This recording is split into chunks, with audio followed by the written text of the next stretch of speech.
ਵਾਹਿਗੁਰੂ ਸਾਹਿਬ ਜੀ। ਇੱਕ ਓੰਕਾਰ ਸਤਿਗੁਰ ਪ੍ਰਸਾਦ। ਸ੍ਰੀ ਨਾਨਕ ਅੰਗਦ ਗੁਰੂ ਅਮਰਦਾਸ ਪਦ ਬੰਦ। ਰਾਮਦਾਸ ਅਰਜਨ ਗੁਰੂ ਬਾਰ ਸ੍ਰੀ ਹਰਿ ਗੋਬਿੰਦ। ਹਰੀ ਰਾਏ ਹਰਿ ਕ੍ਰਿਸ਼ਨ ਗੁਰ ਤੇਗ ਬਹਾਦਰ ਚੰਦ। ਦਸਵੇਂ ਗੋਬਿੰਦ ਸਿੰਘ ਗੁਰੂ ਨਮੋ ਚਰਨ ਅਰਬਿੰਦ। ਜਿਸਮੈ ਅੰਮ੍ਰਿਤ ਗਿਆਨ ਹੈ ਮਾਣਕ ਭਗਤ ਵੈਰਾਗ। ਸ੍ਰੀ ਗੁਰੂ ਗ੍ਰੰਥ ਸਾਹਿਬ ਉद्धਦ ਬੰਦੋਂ ਕਰ ਅਨੁਰਾਗ। ਸ੍ਰੀ ਗੁਰ ਸ਼ਬਦ ਕਮਾਏ ਜਨ ਜੀਤੇ ਪੰਚ ਵਿਕਾਰ। ਤਿਨ ਸੰਤਨ ਕੋ ਬੰਦਨਾ ਸਿਰ ਚਰਨਨ ਪਰ ਧਾਰ। ਏਕ ਓੰਕਾਰਾ ਸਤਿਗੁਰੂ ਤੇ ਪ੍ਰਸਾਦ ਸਚ ਹੋਏ। ਵਾਹਿਗੁਰੂ ਜੀ ਕੀ ਫਤਿਹ। ਬਿਘਨ ਬਿਨਾਸਨ ਸੋਏ। ਵਾਹਿਗੁਰੂ ਜੀ ਕਾ ਖਾਲਸਾ ਵਾਹਿਗੁਰੂ ਜੀ ਕੀ ਫਤਿਹ। ਗਰੀਬ ਨਵਾਜ ਚਬਰ ਤਖਤ ਦੇ ਮਾਲਕ ਜੁਗੋ ਜੁਗ ਅਟਲ ਦਸਾਂ ਪਾਤਸ਼ਾਹੀਆਂ ਦੀ ਆਤਮਿਕ ਜੋਤ। ਧੰਨ ਧੰਨ ਸ੍ਰੀ ਗੁਰੂ ਗ੍ਰੰਥ ਸਾਹਿਬ ਜੀ ਮਹਾਰਾਜ।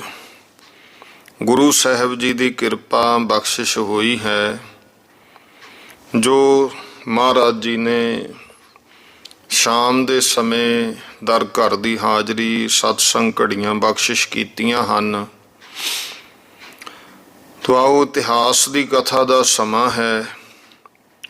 ਮਹਾਨ ਵਿਦਵਾਨ ਪੰਥ ਰਤਨ ਗਿਆਨੀ ਗਿਆਨ ਸਿੰਘ ਜੀ ਦੁਆਰਾ ਰਚਿਤ ਤਵਾਰੀਖ ਗੁਰੂ ਖਾਲਸਾ ਗ੍ਰੰਥ ਦੀ ਕਥਾ ਜੋ ਹੈ ਉਹ ਚੱਲ ਰਹੀ ਹੈ।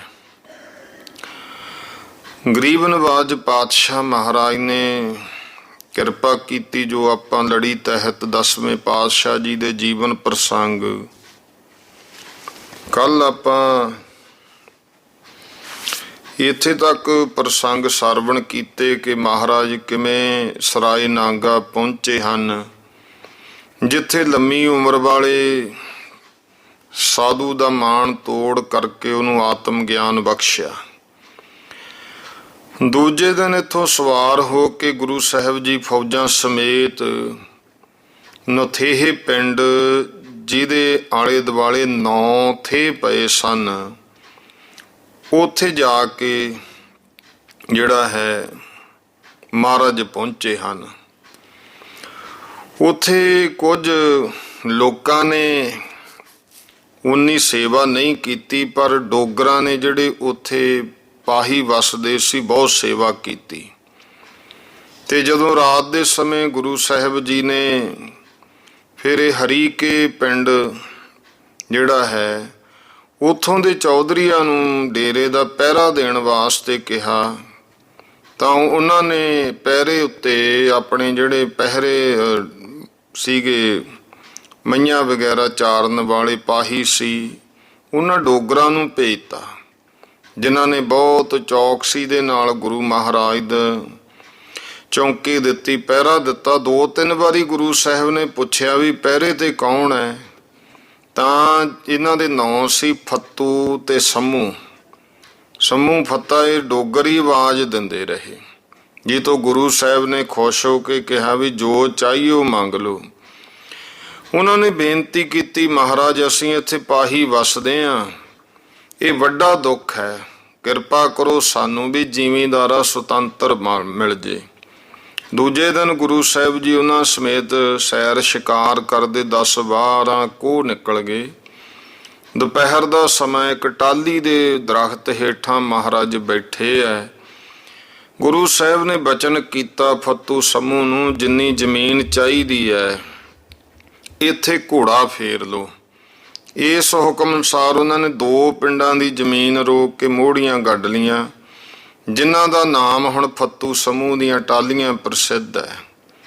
ਤੇ ਉਸ ਦੇਸ਼ ਦੇ ਲੋਕ ਗੁਰੂ ਸਾਹਿਬ ਨੂੰ ਉਹਨਾਂ ਦੇ ਸਹਾਇਕ ਜਾਣ ਕੇ ਚੁੱਪ ਰਹੇ। ਪਿੰਡ ਬੰਨਣੋਂ ਕਿਸੇ ਨੇ ਰੋਕਿਆ ਨਹੀਂ। ਤੇ ਡੋਗਰਾਂ ਨੇ ਇੱਕ ਚੰਗਾ ਘੋੜਾ, ਲੁੰਗੀਆਂ ਤੇ ਖੇਸ ਵਗੈਰਾ ਜੋ ਸਾਹਿਬਾਂ ਦੇ ਨਜ਼ਰਾਨੇ ਕੀਤੇ, ਉਹਨਾਂ ਵਿੱਚੋਂ ਗੁਰੂ ਸਾਹਿਬ ਨੇ ਇੱਕ ਲੁੰਗੀ ਲੈ ਕੇ ਤਹਿਮਤ ਲੱਕ ਦੇ ਉੱਤੇ ਬੰਨ੍ਹ ਕੇ ਉੱਤੋਂ ਦੀ ਖੇਸ ਲੈ ਲਿਆ।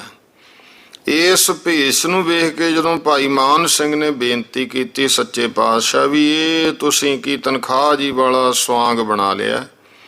ਬਚਨ ਹੋਇਆ ਭਾਈ ਮਾਨ ਸਿੰਘਾ ਜੈਸਾ ਦੇਸ਼ ਤੈਸਾ ਭੇਸ, ਤੇੜ ਲੁੰਗੀ ਮੋਢੇ ਖੇਸ। ਭਾਈ ਸਿੱਖੋ, ਦੇਸ਼ ਦੇ ਅਨੁਸਾਰ ਭੇਸ ਕਰ ਲੈਣ ਦਾ ਕੋਈ ਡਰ ਨਹੀਂ, ਪਰ ਤਾਂ ਵੀ ਅਸੀਂ ਵੇਖਦੇ ਹਾਂ ਵੀ ਖਾਲਸਾ ਰੋਕਦਾ ਹੈ ਕਿ ਨਹੀਂ ਰੋਕਦਾ, ਸੋ ਹੁਣ ਤਨਖਾਹ ਲਾਓ। ਇਹ ਕਹਿ ਕੇ ਫਿਰ 125 ਰੁਪਏ ਦਾ ਕੜਾਹ ਪ੍ਰਸ਼ਾਦ ਕਰਾ ਕੇ ਵਰਤਾਇਆ ਮਹਾਰਾਜ ਨੇ। ਇੱਥੋਂ ਅੱਗੇ ਚੱਲੇ ਸਤਿਗੁਰੂ ਜੀ, ਦੁਪਹਿਰ ਹੋ ਗਈ। ਇੱਕ ਬੇਰੀ ਦੇ ਦਰਖਤ ਹੇਠਾਂ ਮਹਾਰਾਜ ਉਤਰ ਕੇ ਬੈਠੇ ਆ। ਸਿੱਖਾਂ ਨੂੰ ਸੱਚਾ ਸਿਦਕ, ਸਿੱਖੀ ਦ੍ਰਿੜ ਰੱਖਣ ਦਾ ਉਪਦੇਸ਼ ਕੀਤਾ। ਫਿਰ ਰਾਤ ਨੂੰ ਵਜੀਦਪੁਰ ਜਾ ਕੇ ਰਹੇ, ਜੋ ਫਿਰੋਜ਼ਪੁਰ ਤੋਂ 5 ਕੋ ਪੂਰਬ ਵੱਲ ਹੈ। ਉੱਥੋਂ ਦੇ ਲੋਕਾਂ ਨੇ ਸੇਵਾ ਕੀਤੀ, ਕਈਆਂ ਨੇ ਅੰਮ੍ਰਿਤ ਛਕਿਆ। ਅੰਮ੍ਰਿਤ ਵੇਲੇ ਉੱਠੇ ਤਾਂ ਤਿੱਤਰ ਬੋਲਿਆ। ਉਹਦੀ ਆਵਾਜ਼ ਪਰ ਗੁਰੂ ਸਾਹਿਬ ਨੇ ਬਚਨ ਕੀਤਾ, ਜਾ ਬੋਲਿਆ ਤਾਂ ਲੱਭਿਆ। ਉਸ ਵੇਲੇ ਸ਼ਿਕਾਰ ਨੂੰ ਚੜ੍ਹੇ, ਉਸੇ ਤਿੱਤਰ ਤੇ ਜਾ ਕੇ ਬਾਜ ਛੱਡਿਆ। ਭਾਵੇਂ ਉਹ ਉਡਾਰੀਆਂ ਮਾਰਦਾ, ਝਾੜਾਂ ਵਿੱਚ ਲੁਕਦਾ, 5 ਕੋਹ ਚਲਿਆ ਗਿਆ। ਅੰਤ ਨੂੰ ਫਿਰ ਫੜਾ ਕੇ ਉਹਦੇ ਖੰਭ ਖੁਆ ਕੇ ਬਾਜ ਅੱਗੇ ਛੱਡਤਾ ਤੇ ਉਹ ਬਾਜ ਲੱਗਿਆ ਜਿਉਂਦੇ ਨੂੰ ਖਾਣ। ਗੁਰੂ ਸਾਹਿਬ ਦੇ ਕੋਲ ਖੜੇ ਸਭ ਵੇਖਦੇ ਰਹੇ। ਭਾਈ ਦਾਨ ਸਿੰਘ ਅਸਵਪਾਲ, ਜਿਹੜਾ ਮਹਾਰਾਜ ਦੇ ਘੋੜਿਆਂ ਦੀ ਪਾਲ ਪੋਸ਼ਣਾ ਕਰਦਾ, ਬੇਨਤੀ ਕੀਤੀ ਸੱਚੇ ਪਾਤਸ਼ਾਹ ਵੀ ਆਪ ਬੜੇ ਬੇਪਰਵਾਹ ਹੋ, ਕੋਈ ਸ਼ੇਰ ਮਾਰਨਾ ਹੁੰਦਾ ਤਾਂ ਐਡਾ ਧਾਵਾ ਕਰਦੇ, ਇੱਕ ਤਿੱਤਰ ਕੀ ਸੀ। ਆਪ ਜੀ ਕਹਿੰਦੇ ਅਸੀਂ ਉੱਥੇ ਹੀ ਮਹਾਰਾਜ ਜੇ ਤੁਸੀਂ ਕਹਿੰਦੇ ਤਿੱਤਰ ਕੀ, ਹੋਰ ਸਹੇ ਸ਼ਿਕਾਰ ਕਰ ਦਿੰਦੇ। ਮਾਲਕ ਸਾਹਿਬ ਕਲਗੀਧਰ ਪਾਤਸ਼ਾਹ ਕਹਿਣ ਲੱਗੇ, ਦਾਨ ਸਿੰਘਾ ਤੂੰ ਨਹੀਂ ਜਾਣਦਾ ਅਸੀਂ ਇਹ ਕੀ ਕੁਛ ਕਰ ਰਹੇ ਹਾਂ। ਫਿਰ ਉਹਨੇ ਹੱਥ ਜੋੜ ਕੇ ਜਦੋਂ ਇਹ ਭੇਦ ਪੁੱਛਿਆ ਤਾਂ ਮਹਾਰਾਜ ਨੇ ਦੱਸਿਆ, ਭਾਈ ਸਿੱਖੋ, ਇਹ ਜਿਹੜਾ ਤਿੱਤਰ ਸੀ ਨਾ, ਇਹ ਪਿਛਲੇ ਜਨਮ ਦੇ ਵਿੱਚ ਇੱਕ ਜ਼ਿਮੀਂਦਾਰ ਸੀ। ਇੱਕ ਕੋਈ ਜਿਵੇਂ ਬਾਣੀਆਂ ਦੇ ਨਾਲ ਇਹ ਬਾਜ ਬਾਣੀਆਂ ਸੀ ਤੇ ਇਹਨੇ ਗੁਰੂ ਸਾਹਿਬ ਦੀ ਜਾਮਨੀ ਤੇ ਕਰਜ਼ਾ ਲੈ ਕੇ ਫਿਰ ਦਿੱਤਾ ਨਹੀਂ।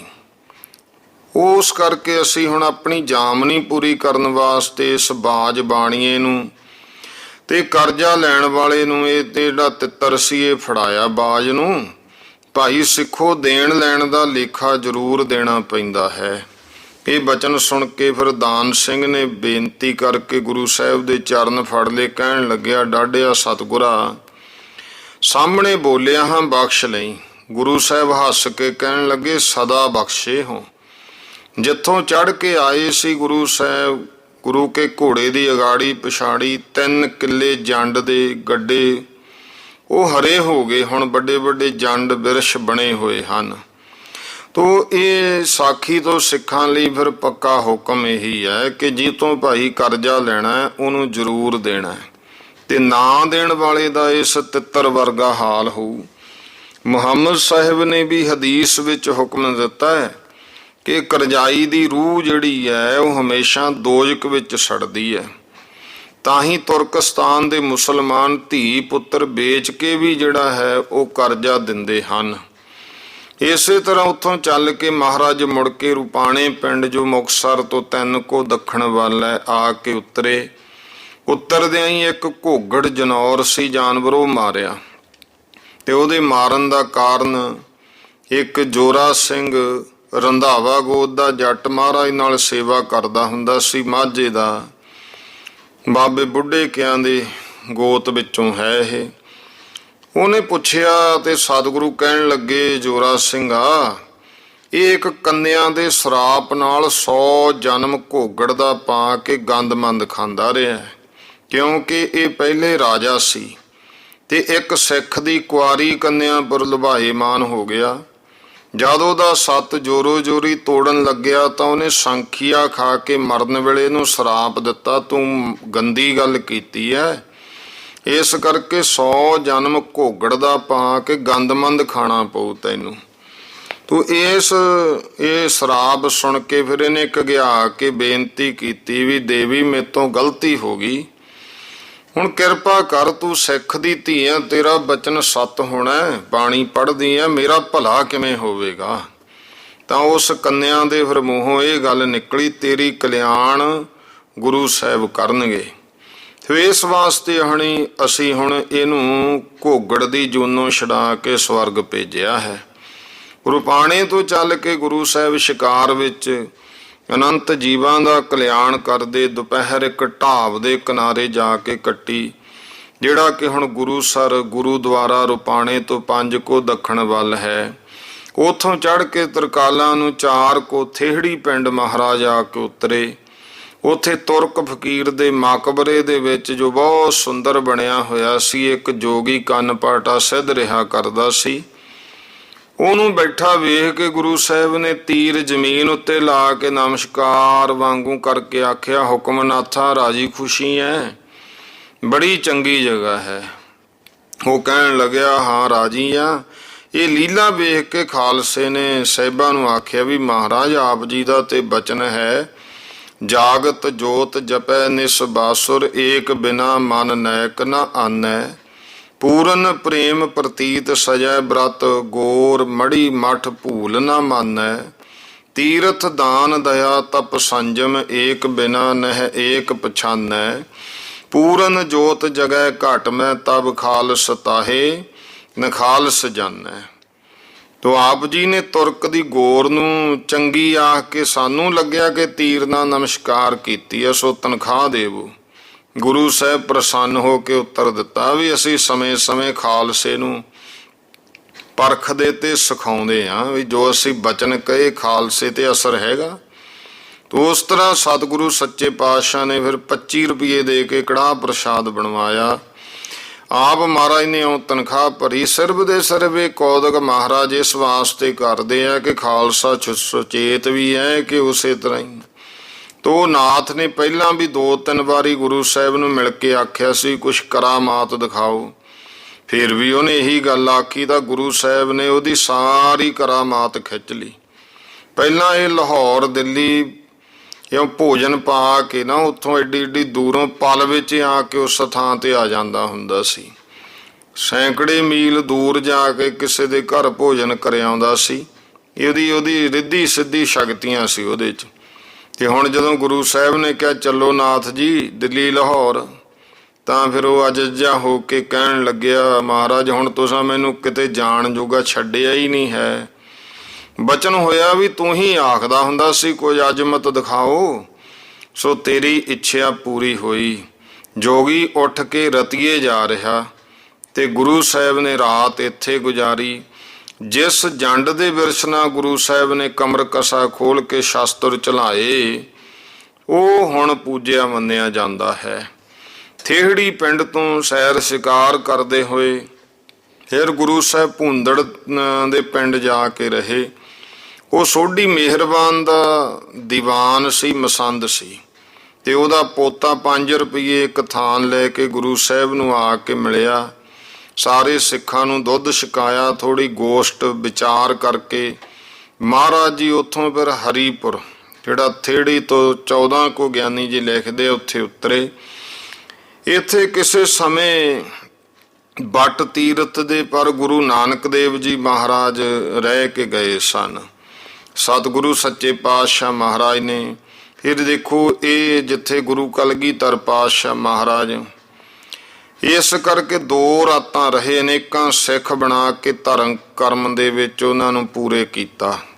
ਇੱਥੇ ਫਿਰ ਸੰਮਤ 1933 ਬਿਕਰਮੀ ਨੂੰ ਜਿਹੜੇ ਕੂਕੇ ਸਿੱਖ ਸੀ ਉਹਨਾਂ ਨੇ ਗੁਰਦੁਆਰਾ ਸਾਹਿਬ ਪ੍ਰਗਟ ਕੀਤਾ, ਤੇ ਉਸ ਤਾਲ ਨੂੰ ਜਦੋਂ ਪੁੱਟਣ ਲੱਗੇ ਤਾਂ ਜ਼ਮੀਨ ਦੇ ਵਿੱਚੋਂ ਸੰਦੂਖ ਲੋਹੇ ਦਾ ਨਿਕਲਿਆ। ਉਹਦੇ ਵਿੱਚ ਮਹਾਰਾਜ ਦੀਆਂ ਚਰਨ ਪਾਦਕਾ ਸੰਗਮਰਮਰ ਦੀ, ਗੁਰੂ ਨਾਨਕ ਦੇਵ ਜੀ ਮਹਾਰਾਜ ਦੇ ਨਾਮ ਦੀ। ਫਿਰ 2 ਹੁਕਮਨਾਮੇ 10ਵੇਂ ਗੁਰੂ ਪਾਤਸ਼ਾਹ ਜੀ ਦੇ, ਉਹ ਕੂਕੇ ਸਿੱਖਾਂ ਦੇ ਹੱਥ ਆਏ। ਇੱਥੇ ਫਿਰ 4 ਸਥਾਨ ਨੇ ਪੂਜਣਯੋਗ। ਪਹਿਲਾ ਸ੍ਰੀ ਗੁਰੂ ਨਾਨਕ ਦੇਵ ਜੀ ਮਹਾਰਾਜ ਦਾ, ਤੇ ਦੂਜਾ ਹੈਗਾ 10ਵੇਂ ਪਾਤਸ਼ਾਹ ਮਹਾਰਾਜ ਦਾ, ਤੀਜਾ ਪ੍ਰਹਿਲਾਦ ਭਗਤ ਦਾ, ਇਹ ਸਥਾਨ ਉੱਥੇ ਹੈ। ਫਿਰ ਚੌਥਾ ਜਿਹੜਾ ਹੈ ਉਹ ਬਾਬਾ ਰਾਮ ਸਿੰਘ ਕੂਕੇ ਦਾ। 4 ਸਥਾਨ ਨੇ ਉੱਥੇ। ਇੱਥੋਂ ਵਿਚਰ ਕਰਕੇ ਸਤਿਗੁਰੂ ਜੀ ਫਿਰ ਕਾਲ ਚਰਾਣੀ ਪਿੰਡ, ਜਿਹੜਾ ਥੇੜਿਓਂ 7 ਖੋਹ, ਉੱਥੇ ਜਾ ਕੇ ਮਹਾਰਾਜ ਰੁਕੇ। ਸਿੱਖਾਂ ਨੇ ਪ੍ਰੇਮ ਨਾਲ ਸੇਵਾ ਕੀਤੀ, ਤੇ ਕਿਉਂਕਿ ਮਾਲਵੇ ਦਾ ਸੀ, ਦੁੱਧ ਘਿਓ ਇਹੋ ਮੱਖਣ ਇਤਿਆਦਿਕ ਵਾਧੂ ਹੁੰਦੇ। ਸਾਥੀਆਂ ਮਹਾਰਾਜ ਦੇ ਸੰਗੀਆਂ ਨੂੰ ਸਾਰਿਆਂ ਨੂੰ ਦੁੱਧ ਦਹੀਂ ਮਨ ਵਾਂਛਿਤ ਪ੍ਰਸ਼ਾਦ ਛਕਾਇਆ। ਇੱਥੇ ਗੁਰੂ ਸਾਹਿਬ ਨੇ ਸ਼ਿਕਾਰ ਦੇ ਵਿੱਚ ਇੱਕ ਕਾਲਾ ਸੱਪ ਮਾਰਿਆ, ਤੇ ਇੱਕ ਕਾਲੇ ਕਾਂ ਦਾ ਜਿਹੜਾ ਆਧਾਰ ਕੀਤਾ। ਭਾਈ ਧਰਮ ਸਿੰਘ 5 ਪਿਆਰਿਆਂ ਚੋਂ ਜਿਹੜੇ ਨਾਲ ਸੀ, ਉਹ ਕਾਂ ਭਾਈ ਧਰਮ ਸਿੰਘ ਤੋਂ ਮਰਵਾਇਆ। ਸਿੱਖਾਂ ਨੇ ਪੁੱਛਿਆ ਤਾਂ ਉਹਦੀ ਕਥਾ ਉਹ ਸੁਣਾਈ। ਕਹਿੰਦੇ ਭਾਈ ਇਹ ਸੇਵਾ ਕਰਦਾ ਹੁੰਦਾ ਸੀ, ਗੁਰੂ ਕੇ ਲੰਗਰਾਂ ਵਿੱਚ ਲਾਂਗਰੀ ਸੀ, ਤੇ ਜੇ ਕੋਈ ਆ ਕੇ ਪ੍ਰਸ਼ਾਦ ਮੰਗਦਾ ਉਹਨੂੰ ਗੁੱਸੇ ਜੇ ਨਾਲ ਝਈਆਂ ਲੈ ਕੇ ਪੈਣਾ, ਬਹੁਤ ਬੋਲਣਾ। ਇੱਕ ਦਿਨ ਇੱਕ ਕੋਈ ਆਪਣੀ ਸੱਚੀ ਕਮਾਈ ਕਰਨ ਵਾਲਾ ਕੋਈ ਕਿਸਾਨ ਜੱਟ, ਉਹ ਕਿਤੇ ਆਇਆ, ਉਹੇ ਜੇ ਬਸਤਰ ਸੀ ਉਹਦੇ, ਹਲ ਬਾਹੁੰਦਾ ਤੇ ਮਨ ਵਿੱਚ ਹੋਇਆ ਨਾਲੇ ਮਹਾਰਾਜ ਕੇ ਗੁਰੂ ਕੇ ਲੰਗਰਾਂ 'ਚ ਚੱਲੀਏ, ਨਾਲੇ ਸਤਿਗੁਰੂ ਦੇ ਦਰਸ਼ਨਦਾਰ ਸੰਗਤਾਂ ਦੇ ਹੋਣਗੇ, ਤੇ ਮਨ ਵਿੱਚ ਹੋਇਆ ਤੋਂ ਪ੍ਰਸ਼ਾਦਾ ਛਕ ਲਈਏ। ਤੇ ਪ੍ਰਸ਼ਾਦਾ ਮੰਗਿਆ ਨੇ, ਉਹਦੇ ਕੰਮ ਕਰਦਾ ਆਇਆ ਸੀ, ਮੈਲ ਬਸਤਰਾਂ ਤੇ ਮਿੱਟੀ ਜੀ ਪਈ, ਉਹ ਦੇਖ ਕੇ ਬੜਾ ਕ੍ਰੋਧਿਤ ਹੋ ਕੇ ਬੋਲਿਆ, ਬਹੁਤ ਬੋਲਿਆ। ਆ ਜਾਂਦੇ ਆ ਜਿੱਧਰੋਂ ਕਿਤੋਂ ਕੰਮ ਕਰਦੇ ਆਪਦਾ ਲੰਗਰਾਂ 'ਚ ਖਾਣ ਵਾਸਤੇ। ਇਹੋ ਜਿਹੇ ਜਦੋਂ ਸ਼ਬਦ ਕਹੇ ਤਾਂ ਹੁਣ ਉਹਨੂੰ ਬਹੁਤ ਬੋਲਿਆ। ਹੁਣ ਇਹ ਸਿੱਖ ਜਿਹੜਾ ਆਪਣੀ ਸੱਚ ਦੀ ਕਮਾਈ ਕਰਕੇ ਛਕਦਾ ਛਕਾਉਂਦਾ, ਉਹ ਰਸਦ ਲੈ ਕੇ ਆਇਆ ਸੀ। ਜਦੋਂ ਉਹ ਪ੍ਰਸ਼ਾਦਾ ਮੰਗਿਆ, ਲਾਂਗਰੀ ਖਿੱਚ ਕੇ ਪੈ ਗਿਆ, ਤੇ ਉਹਨੇ ਸਹਿਜ ਸੁਭਾਅ ਹੀ ਕਹਿਤਾ ਵੀ ਕਿਉਂ ਐਵੇਂ ਕਾਂ ਵਾਂਗੂ ਕੁਰਲਾਈ ਜਾਂਦਾ, ਕਾਂ ਦੀ ਵੀ ਜੂਨ ਮਿਲਣੀ ਆ ਤੈਨੂੰ। ਉਹਦਾ ਐਸੇ ਬਚਨ ਸ਼ਰਾਬ ਦੇ ਹੋ ਗਏ। ਫਿਰ ਇਹ ਲਾਂਗਰੀ ਕਾਲਾ ਕੌਂ ਬਣਿਆ। ਤੇ ਇਹ ਜਿਹੜਾ ਸੱਪ ਸੀ, ਇਹ ਮਹਾਰਾਜ ਜੀ ਕਹਿੰਦੇ ਭਾਈ ਪਿੱਛੇ ਮਸੰਦ ਸੀ, ਗੁਰੂ ਸਾਹਿਬ ਜੀ ਦੀ ਕਾਰ ਭੇਟਾ ਮਾਇਆ ਚੁਰਾਇਆ ਕਰਦਾ ਸੀ, ਤੇ ਮਰਨ ਲੱਗੇ ਦੀ ਵਾਸ਼ਨਾ ਮਾਇਆ 'ਚ ਰਹਿ ਗਈ। ਇਸ ਕਰਕੇ ਉਹ ਸੱਪ ਦੀ ਜੂਨ ਪਿਆ। ਪਰ ਹੁਣ ਫਿਰ ਵੀ ਇਹਨੇ ਸਾਡੇ ਦਰ ਘਰ ਦੀ ਸੇਵਾ ਕੀਤੀ। ਇਹਨਾਂ ਨੇ ਹੁਣ ਆਪਣੇ ਘਰ ਦੇ ਸੇਵਕ ਸਮਝ ਕੇ ਦੋਹਾਂ ਦੀ ਮਨ ਜਿਹੜੀ ਆ ਮੰਦੀ ਜੂਨੀ ਨਿਖਿੱਧ ਜੂਨੀਆਂ ਇਹ ਛੁਡਾ ਕੇ ਇਹਨਾਂ ਦੀ ਟਹਿਲ ਦਾ ਫਲ ਹੁਣ ਸਵਰਗਾਂ ਦੇ ਮਹਿਲਾਂ 'ਚ ਇਹਨਾਂ ਨੂੰ ਪਹੁੰਚਾਤਾ, ਜਿੱਥੇ ਵਾਂਛਿਤ ਸੁਖ ਭੋਗਣਗੇ। ਇਹ ਬਚਨ ਗੁਰੂ ਸਾਹਿਬ ਤੋਂ ਸੁਣ ਕੇ ਸਾਰੇ ਸਿੱਖ ਬਹੁਤ ਖੁਸ਼ ਹੋਏ, ਨਿਹਾਲ ਹੋਏ। ਤੇ ਜਿਹੜਾ ਕਰੂਰ ਸੁਭਾਅ, ਕਠੋਰ ਬਚਨ, ਪਰਾਈ ਅੰਸ਼ ਲੈਣੋਂ ਛੱਡ ਕੇ ਭਗਤੀ ਭਾਵ ਦੇ ਵਿੱਚ ਇਹ ਦਿਨ ਬਤੀਤ ਕਰਨ ਲੱਗੇ। ਕਾਲ ਝਰਾਣੀ ਤੋਂ ਚੱਲ ਕੇ ਥੋੜੀ ਦੂਰ ਗਏ ਤਾਂ ਸੋਢੀ ਗੁਰੂ ਸਰੀਏ ਜਿਹੜੇ ਬਾਬੇ ਪ੍ਰਿਥੀ ਚੰਦ ਦੇ ਸਨ, ਉਹ ਆ ਕੇ ਮਿਲੇ। ਉਸੇ ਥਾਂ ਤੇ ਲੰਗਰ ਹੋਇਆ, ਦੁਪਹਿਰ ਗੁਜਾਈ। ਉੱਥੋਂ ਫਿਰ 2 ਕੋ ਬੰਬੀਹਾ ਪਿੰਡ ਹੈ, ਜਿੱਥੇ ਮਹਾਰਾਜ ਰਾਤ ਨੂੰ ਜਾ ਕੇ ਉਤਰੇ। ਸਿੱਖਾਂ ਨੇ ਸੇਵਾ ਕੀਤੀ। ਉਹਨਾਂ ਦਾ ਪ੍ਰੇਮ ਵੇਖ ਕੇ ਗੁਰੂ ਸਾਹਿਬ ਫਿਰ ਉਸ ਪਿੰਡ ਵਿੱਚ 9 ਦਿਨ ਰਹੇ। ਤਦ ਬਹੁਤ ਲੋਕ ਆਸੇ ਪਾਸਿਆਂ ਤੋਂ ਆ ਕੇ ਦਰਸ਼ਨ ਕਰਦੇ, ਭੇਟਾ ਚੜਾਉਂਦੇ, ਸਿੰਘ ਸੱਜਦੇ ਰਹੇ। ਤਦ ਨੂੰ ਪੰਜਾਬ ਦੀ ਸੰਗਤ ਜਿਹੜੀ ਮੁਕਤਸਰ ਦੇ ਜੰਗ ਦੀ ਫਤਿਹ ਹੋਈ ਸੁਣ ਕਰਕੇ ਗੁਰੂ ਸਾਹਿਬ ਦੇ ਦਰਸ਼ਨਾਂ ਨੂੰ ਪਹੁੰਚੀ। ਭੇਟਾ ਦੇ ਕੇ ਬੇਨਤੀ ਕੀਤੀ, ਸੱਚੇ ਪਾਤਸ਼ਾਹ ਜੀ, ਕਲਯੁਗ ਦਾ ਪ੍ਰਤਾਪ ਬਹੁਤ ਜ਼ਿਆਦੇ ਪ੍ਰਬਲ ਤੇ ਖੋਟਾ ਸੁਣੀਦਾ ਹੈ। ਆਪ ਜੀ ਨੇ ਵੀ ਕਲਕੀ ਅਵਤਾਰ ਦੇ ਵਰਣਨ ਵਿੱਚ ਲਿਖਿਆ ਹੈ, ਤੂੰ ਮਹਾਰਾਜ ਜੀ ਤੂੰ ਬਚਾਓ ਦਾ ਉਪਾਅ ਦੱਸੋ ਜਿਸ ਕਰਕੇ ਸਾਡਾ ਉਧਾਰ ਹੋਵੇ। ਗੁਰੂ ਸਾਹਿਬ ਜੀ ਨੇ ਇਸ ਪਰਉਪਕਾਰ ਦੇ ਪ੍ਰਸ਼ਨ ਦਾ ਉੱਤਰ ਇਉਂ ਦਿੱਤਾ। ਮਹਾਰਾਜ ਜੀ ਕਹਿੰਦੇ, ਭਾਈ ਸਿੱਖੋ, ਪਿਛਲੇ ਯੁੱਗਾਂ ਦੇ ਵਿੱਚ ਅਗਨਹੋਤਰ, ਵੇਦ ਪਾਠ ਦੇ ਅਨੁਸ਼ਠਾਨ, ਫਿਰ ਜਪ ਤਪ ਜਗ ਦਾਨ ਬਹੁਤ ਹੁੰਦੇ ਸਨ। ਇਸ ਕਰਕੇ ਲੋਕਾਂ ਦੀ ਸੁੱਧ ਬੁੱਧੀ ਕਲਿਆਣ ਹੁੰਦੀ ਸੀ। ਹੁਣ ਕਲਯੁਗੀ ਜੀਵਾਂ ਦੇ ਉਧਾਰ ਵਾਸਤੇ ਜੋ ਪਰਮ ਪਵਿੱਤਰ ਸਰੂਪ ਅਕਾਲ ਪੁਰਖ ਨੇ ਸ੍ਰੀ ਗੁਰੂ ਨਾਨਕ ਦੇਵ ਮਹਾਰਾਜ ਜੀ ਦਾ ਆਪ ਧਾਰਨ ਕਰਕੇ ਅਕਾਲ ਹੁਕਮ ਵਿੱਚ ਹੀ ਆਏ, ਤਾਂ ਉਹਨਾਂ ਨੇ ਕੇਵਲ ਭਜਨ ਭਗਤੀ ਤੋਂ ਹੀ ਜੀਵਾਂ ਦੀ ਕਲਿਆਣ ਦੱਸੀ ਹੈ। ਔਰ ਜੋ ਵੇਦ ਸ਼ਾਸਤਰ ਵਿਰਾਗ ਆਦਿਕ ਬਹਿਰੰਗ ਸਾਧਨਾ ਤੋਂ ਆਤਮ ਗਿਆਨ ਹੋਣਾ ਦੱਸਦੇ ਹਨ, ਉਹ ਵੀ ਨਾਮ ਦੀ ਉਪਾਸਨਾ ਬਿਨਾਂ ਫਲ ਨਹੀਂ ਦਿੰਦੇ। ਤਾਂ ਤੇ ਨਿਸ਼ਕਾਮ ਕਰਮ ਕਰਨੇ, ਭਜਨ ਕਰਕੇ ਸ਼ੁੱਧ ਹੋਏ ਅੰਤਸ਼ਕਰਨ ਦੇ ਵਿੱਚ ਵਿਵੇਕ ਇਤਿਆਦਿ ਗੁਣ ਜਿਹੜੇ ਹਨ ਉਹ ਆਪੇ ਪ੍ਰਗਟ ਹੋ ਜਾਂਦੇ ਹੈ। ਜਿਵੇਂ ਲਾਹੌਰ ਦੇ ਸੂਬੇ ਕੋਲੇ 2 ਚਤੇਰੇ ਸਨ ਬੜੇ ਚੰਗੇ, ਚਤੇਰਾ ਕਹਿੰਦੇ ਨੇ ਚਿੱਤਰਕਾਰ ਨੂੰ। ਉਹਨਾਂ ਨੂੰ ਸ਼ਾਹੀ ਕਮਰੇ ਦੀਆਂ 2 ਕੰਧਾਂ ਉੱਤੇ ਤਸਵੀਰਾਂ ਲਿਖਣ ਦਾ ਹੁਕਮ ਛਾਪਣ ਦਾ ਹੋਇਆ, ਤੇ ਅਜੇ ਉਹ ਆਪਣੀ ਕੰਧ ਨੂੰ ਸੁਧਾਰ ਹੀ ਰਹੇ ਸੀ, ਉਹਨਾਂ ਵਿੱਚੋਂ ਇੱਕ ਚਤੇਰਾ ਚਿੱਤਰਕਾਰ ਮਰ ਗਿਆ। ਉਹਦਾ ਪੁੱਤਰ ਜਿਹੜਾ ਸੀ ਉਹ ਚਿੱਤਰਕਾਰੀ ਨਹੀਂ ਜਾਣਦਾ ਸੀ, ਤੇ ਗੁਰੂ ਅਰਜਨ ਦੇਵ ਜੀ ਮਹਾਰਾਜ ਦੇ ਕੋਲ ਆ ਕੇ ਰੋਣ ਲੱਗਿਆ। ਸਤਿਗੁਰੂ ਸੱਚੇ ਪਾਤਸ਼ਾਹ ਨੇ ਆਖਿਆ, ਭਾਈ ਸਿੱਖਾ, ਇਉਂ ਕਰ, ਫਿਰ ਤੂੰ ਸਾਡਾ ਬਚਨ ਮੰਨ ਕੇ ਨਾ ਆਪਣੀ ਕੰਧ ਉੱਤੇ ਘੋਟਾ ਫੇਰੀ ਜਾਈ, ਤੇ ਆਪਣੀ ਤੇ ਉਸ ਕੰਧ ਦੇ ਵਿਚਕਾਰ ਪਰਦਾ ਸੁਟਾ ਲਈ। ਉਹਨੇ ਇਹੋ ਹੀ ਕੰਮ ਕੀਤਾ, ਕੰਧ ਨੂੰ ਕਰਨੀ ਨਾ ਘੋਟਾ ਘੋਟਦਾ ਰਿਹਾ। ਜਿਹੜਾ ਦੂਜਾ ਸੀ ਚਤੇਰਾ ਚਿੱਤਰਕਾਰ, ਉਹਨੇ ਬਹੁਤ ਸੋਹਣੀਆਂ ਸੁੰਦਰ ਮੂਰਤਾਂ ਲੈ ਕੇ ਸੂਬੇ ਕੋਲੇ ਕਿਹਾ ਵੀ ਸੂਬਿਆ ਕੰਧ ਵੇਖ ਲੈ। ਹੁਣ ਉਹ ਦੇਖਣ ਦੀ ਜਦੋਂ ਦਰਖਾਸਤ ਦਿੱਤੀ, ਅਨੇਕਾਂ ਅਮੀਰਾਂ ਭਾਵ ਅਹੁਦੇਦਾਰਾਂ ਸਮੇਤ ਸੂਬੇ ਨੇ ਆ ਕੇ ਕੰਧ ਵੇਖੀ, ਤੇ ਉਹ ਜਿਹੜਾ ਲੜਕਾ ਸੀ ਛੋਕਰਾ, ਉਹਨੇ ਵੀ ਵਿੱਚੋਂ ਪਰਦਾ ਲੁਹਾਤਾ, ਤੇ ਉਹ ਅਤਿਅੰਤ ਸਫਾਈ ਵਾਲੀ ਘੋਟੀ ਹੋਈ ਕੰਧ ਦੇ ਵਿੱਚ, ਕਿਉਂ ਸਾਹਮਣੀ ਕੰਧ ਦੀਆਂ ਮੂਰਤਾਂ ਦਾ ਝਲਕਾਰਾ ਇੰਨਾ ਸੁੰਦਰ ਅਕਸ਼ ਪ੍ਰਗਟ ਦਿਖਾਈ ਦਿੱਤਾ ਕਿ ਸੂਬੇ ਨੇ ਖੁਸ਼ ਹੋ ਕੇ ਉਸ ਬਾਲਕ ਨੂੰ ਸ਼ਾਬਾਸ਼ ਦਿੱਤੀ, ਇਨਾਮ ਦਿੱਤਾ। ਇਸੇ ਤਰ੍ਹਾਂ ਮਹਾਰਾਜ ਨੇ ਉਦਾਹਰਨ ਦੇ ਕੇ ਕਿਹਾ, ਭਾਈ ਜਿਹੜਾ ਸਾਡਾ ਸੀਨਾ ਹਿਰਦੇ ਦੀ ਸਫਾਈ ਸ੍ਰੇਸ਼ਟ ਕਰਨੀ ਦੇ ਨਾਲ ਸਾਫ਼ ਕਰਨ ਵਾਲਿਆਂ ਦੇ ਦਿਲ ਵਿੱਚ ਆਪੇ ਹੀ ਵਿਵੇਕ ਬੈਰਾਗ ਇਤਿਆਦਿਕ ਗੁਣ ਕਲਿਆਣਕਾਰੀ ਪ੍ਰਗਟ ਹੋ ਜਾਂਦੇ ਹੈ। 10ਵੇਂ ਗੁਰੂ ਪਾਤਸ਼ਾਹ ਜੀ ਦਾ ਇਹ ਉਪਦੇਸ਼ ਮੰਨ ਕੇ ਸਭ ਸਿੱਖ ਵਿਸ਼ੇਸ਼ ਦਿਲ ਦੀ ਸਫਾਈ ਕਰਨ ਲੱਗ ਪਏ, ਜਿਨ੍ਹਾਂ ਵਿੱਚੋਂ ਫਿਰ ਸੈਂਕੜੇ ਸੱਚੇ ਸੰਤ ਭਗਤ ਬ੍ਰਹਮਵੇਤਾ ਹੋ ਕਰਕੇ ਜੀਵਨ ਮੁਕਤੀ ਦੇ ਅਧਿਕਾਰੀ ਬਣੇ। ਇਸੇ ਤਰ੍ਹਾਂ ਹੋਰ ਅਨੇਕਾਂ ਤਰ੍ਹਾਂ ਦੇ ਉਪਦੇਸ਼ ਦ੍ਰਿੜ ਕਰਵਾ ਕੇ ਗੁਰੂ ਸਾਹਿਬ ਜੀ ਫਿਰ ਇੱਥੋਂ ਚੜ੍ਹ ਕੇ 1.5 ਕੋਹ, ਜਿੱਥੇ ਹੁਣ ਅਤਰ ਸਿੰਘ ਵਾਲਾ ਚੱਕ ਵਸਦਾ ਹੈ, ਇੱਕ ਟਿੱਬੇ ਉੱਤੇ ਮਹਾਰਾਜ ਜਾ ਖੜੇ।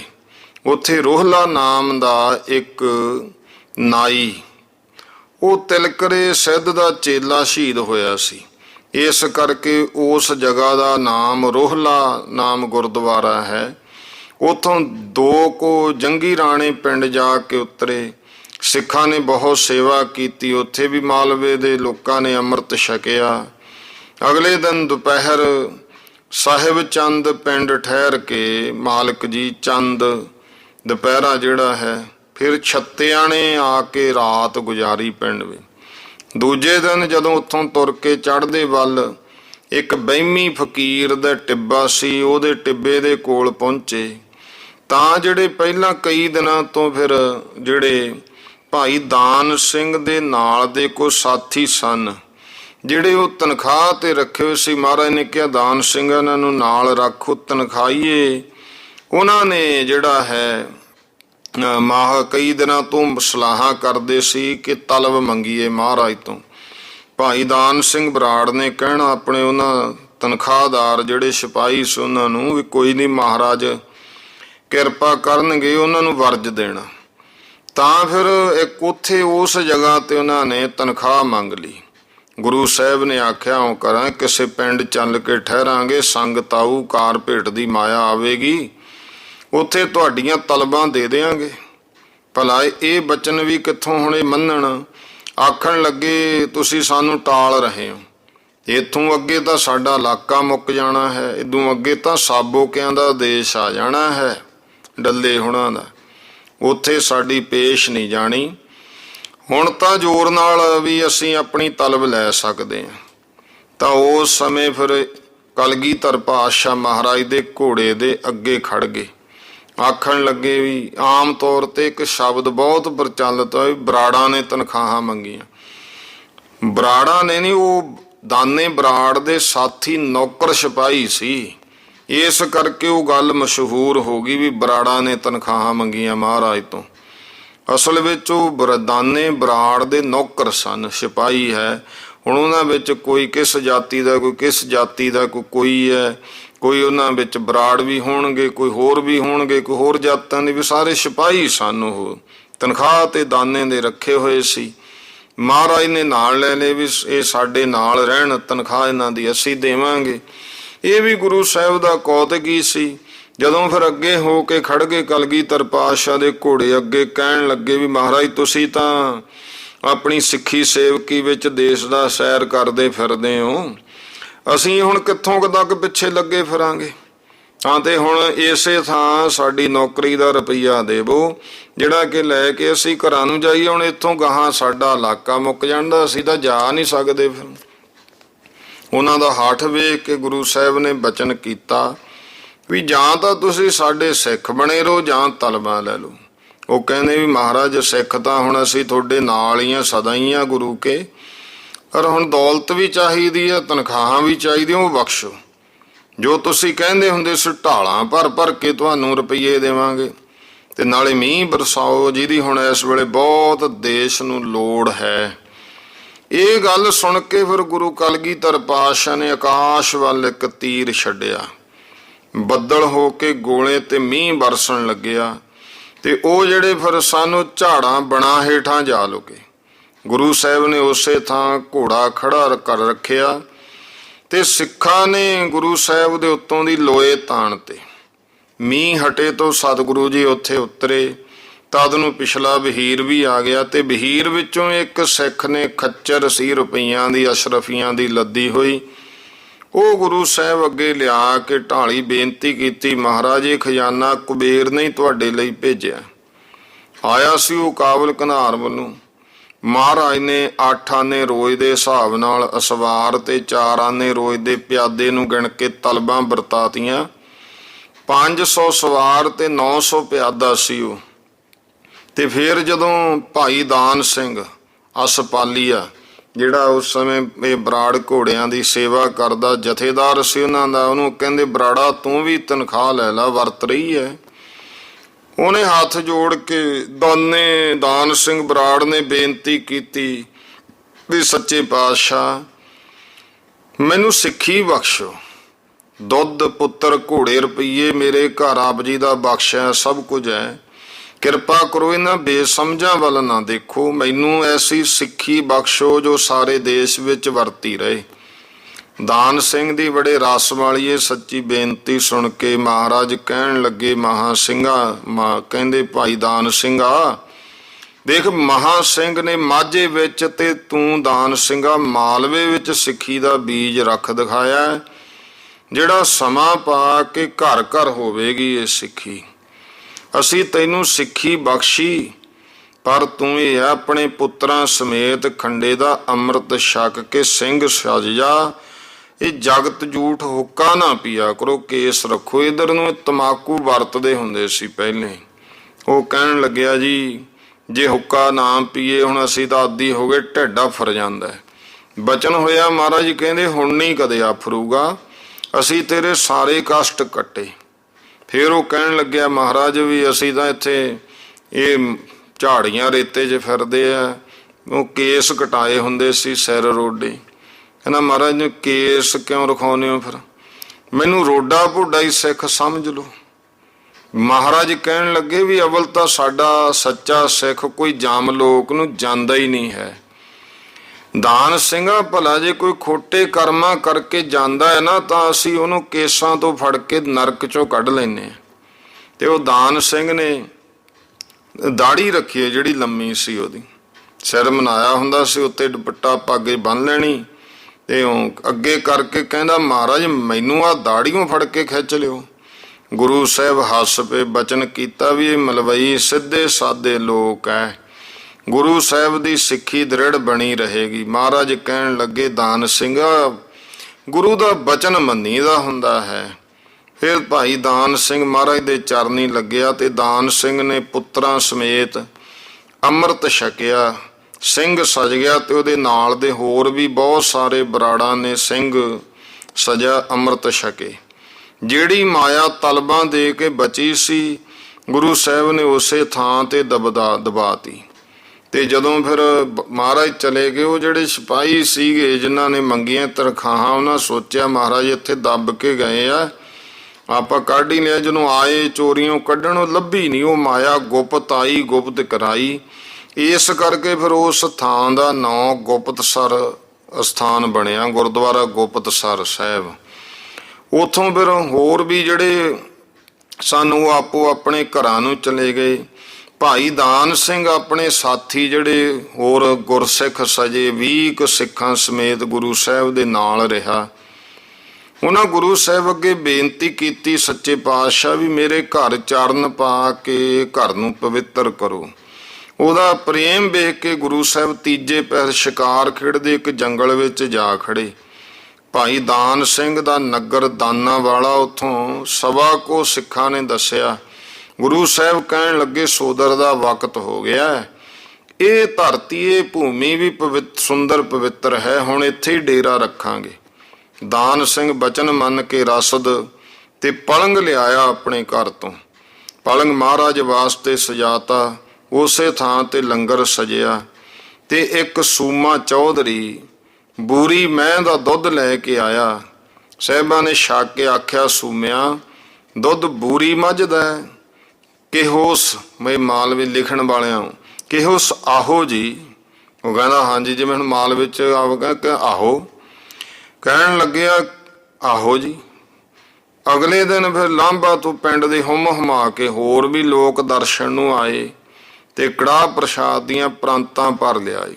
ਗੁਰੂ ਕੇ ਦਰਸ਼ਨ ਕੀਤੇ, ਪਦਾਰਥ ਨਗਦ ਘਿਓ ਰੇਜੇ ਖੇਸ ਡੱਬੇ ਬੱਗੇ ਬਹੁਤ ਚੜਾਏ, ਕਈ ਘੋੜੇ ਬਛੇਰੇ ਵੀ ਅਰਪਣ ਕੀਤੇ। ਸੰਗਤ ਬਹੁਤ ਇਕੱਠੀ ਹੋਏ ਵੇਖ ਕੇ ਖੁਸ਼ ਹੋ ਕੇ ਸਤਿਗੁਰੂ ਕਹਿੰਦੇ, ਇਹ ਤਾਂ ਲੱਖੀ ਜੰਗਲ ਹੈ। ਉਸ ਦਿਨ ਤੋਂ ਉਹ ਲੱਖੀ ਜੰਗਲ ਉੱਘਾ ਹੋ ਗਿਆ। 3 ਦਿਨ ਸਤਿਗੁਰੂ ਜੀ ਉੱਥੇ ਰਹੇ। ਫਿਰ ਇਹ ਮਹਿਮੇ ਵਾਲੇ ਸੂਮੇ ਚੌਧਰੀ ਨੇ ਗੁਰੂ ਸਾਹਿਬ ਜੀ ਦੀ ਅਜ਼ਮਤ ਪਰਖਣ ਵਾਸਤੇ ਤੀਜੇ ਕੁ ਦਿਨ ਕਾਲੀ ਮੱਝ ਦਾ ਦੁੱਧ ਅੱਗੇ ਲਿਆ ਰੱਖਿਆ।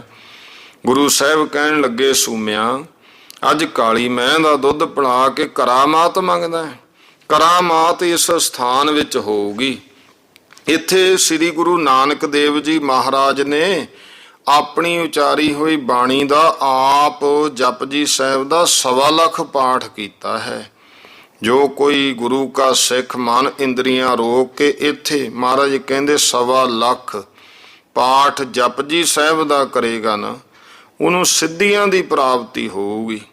ਸੂਮੇ ਨੇ ਗੁਰੂ ਕੇ ਚਰਨ ਫੜ ਕੇ ਆਖਿਆ, ਸੱਚੇ ਪਾਤਸ਼ਾਹ ਇਹ ਘਰ ਵਾਲੀ ਨੇ ਦੁੱਧ ਬਦਲਤਾ ਹੋਣਾ। ਗੁਰੂ ਸਾਹਿਬ ਕਹਿਣ ਲੱਗੇ, ਝੂਠ ਕਿਉਂ ਬੋਲਦਾ, ਦੋਸ਼ ਤੇਰਾ ਹੈ, ਮਾਈ ਦਾ ਨਹੀਂ ਹੈ।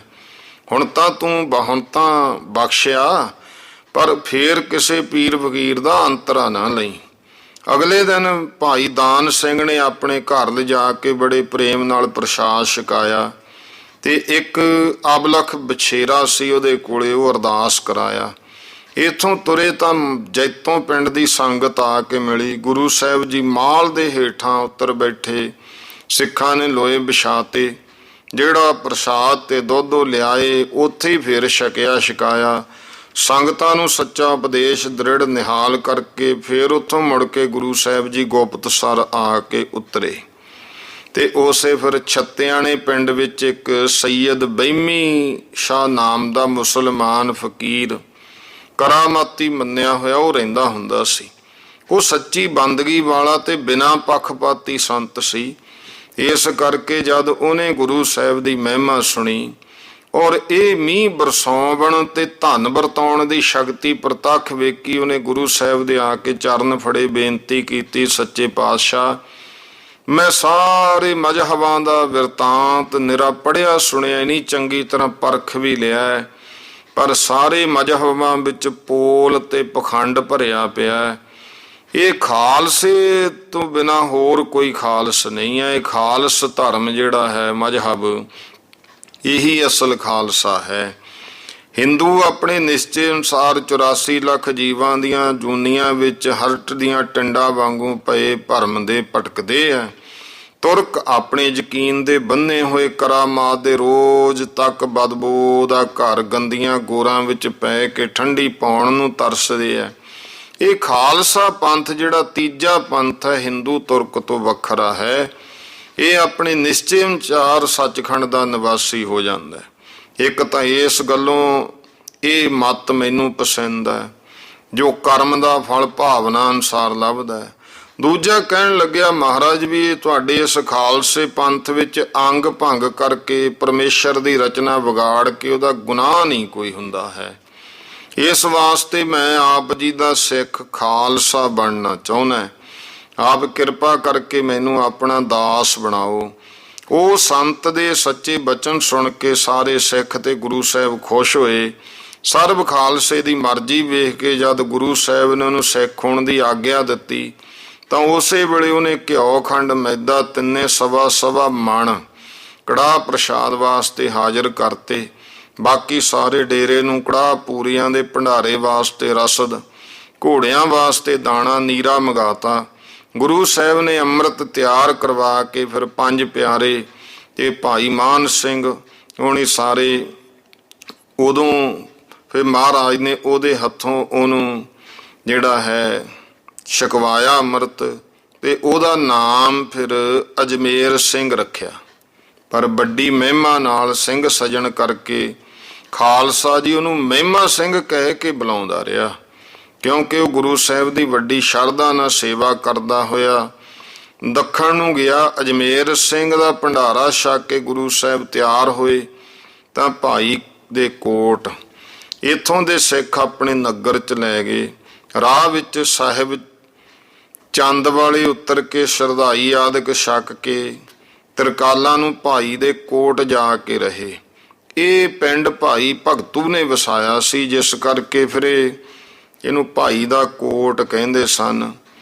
ਤੇ ਗੁਰੂ ਪਾਤਸ਼ਾਹ ਮਹਾਰਾਜ ਜੀ ਨੇ ਜਦੋਂ ਇੱਥੇ ਆਏ, ਭਾਵੇਂ ਸੇਵਾ ਸਤਸੰਗ ਭਾਈ ਭਗਤੂ ਦੀ ਔਲਾਦ ਨੇ ਬਹੁਤ ਪ੍ਰੇਮ ਨਾਲ ਕੀਤੀ, ਪਰ ਜਦੋਂ ਉੱਥੋਂ ਦੇ ਸ਼ਾਹੂਕਾਰਾਂ ਨੇ ਨਿਉਤਾ ਮਨਵਾਉਣਾ ਚਾਹਿਆ, ਜਿਹੜੇ ਸ਼ਾਹੂਕਾਰ ਸੀ, ਇਹ ਸਾਡੇ ਘਰ ਵੀ ਨਿਉਂਦਾ ਕਰੋ, ਜਿਵੇਂ ਨਿਉਤਾ ਹੁੰਦਾ ਜਲ ਪਾਣੀ ਛਕ ਲਓ, ਤਾਂ ਗੁਰੂ ਮਹਾਰਾਜ ਗੁਰੂ ਕਿਆਂ ਦਾ ਬਚਨ ਹੋਇਆ, ਤੁਸੀਂ ਅੰਮ੍ਰਿਤ ਛਕੋ, ਖਾਲਸਾ ਸਜੋ, ਤਦ ਨਿਉਤਾ ਮੰਨਾਂਗੇ। ਉਹਨਾਂ ਨੇ ਫਿਰ ਬੜੀ ਖੁਸ਼ੀ ਨਾਲ ਅੰਮ੍ਰਿਤ ਛਕਣਾ ਮੰਨਿਆ। ਸਿੰਘਾਂ ਨੇ ਜਪਜੀ ਸਾਹਿਬ, ਜਾਪ ਸਾਹਿਬ, ਚੌਪਈ, ਸਵਈਏ, ਆਨੰਦ ਸਾਹਿਬ, ਪੰਜੇ ਬਾਣੀਆਂ ਪੜ੍ਹ ਕੇ ਅੰਮ੍ਰਿਤ ਤਿਆਰ ਕੀਤਾ। ਤੇ ਭਾਈ ਗੁਰਬਖਸ਼ ਸਿੰਘ ਨੇ ਉਹਨਾਂ ਫਿਰ ਜਿਹੜੇ ਸ਼ਾਹੂਕਾਰ ਬਾਣੀਏ ਸਨ, ਉਹਨਾਂ ਬਾਣੀਆਂ ਨੂੰ ਅੰਮ੍ਰਿਤ ਛਕਾ ਕੇ ਉਹਨਾਂ ਦੇ ਨਾਮ ਪਹਿਲਾਂ ਸੀ ਰੰਗੀ ਤੇ ਘੁੰਮੀ, ਫਿਰ 9 ਪਏ ਰੰਗੀ ਸਿੰਘ ਤੇ ਘੁੰਮੀ ਸਿੰਘ ਰੱਖੇ।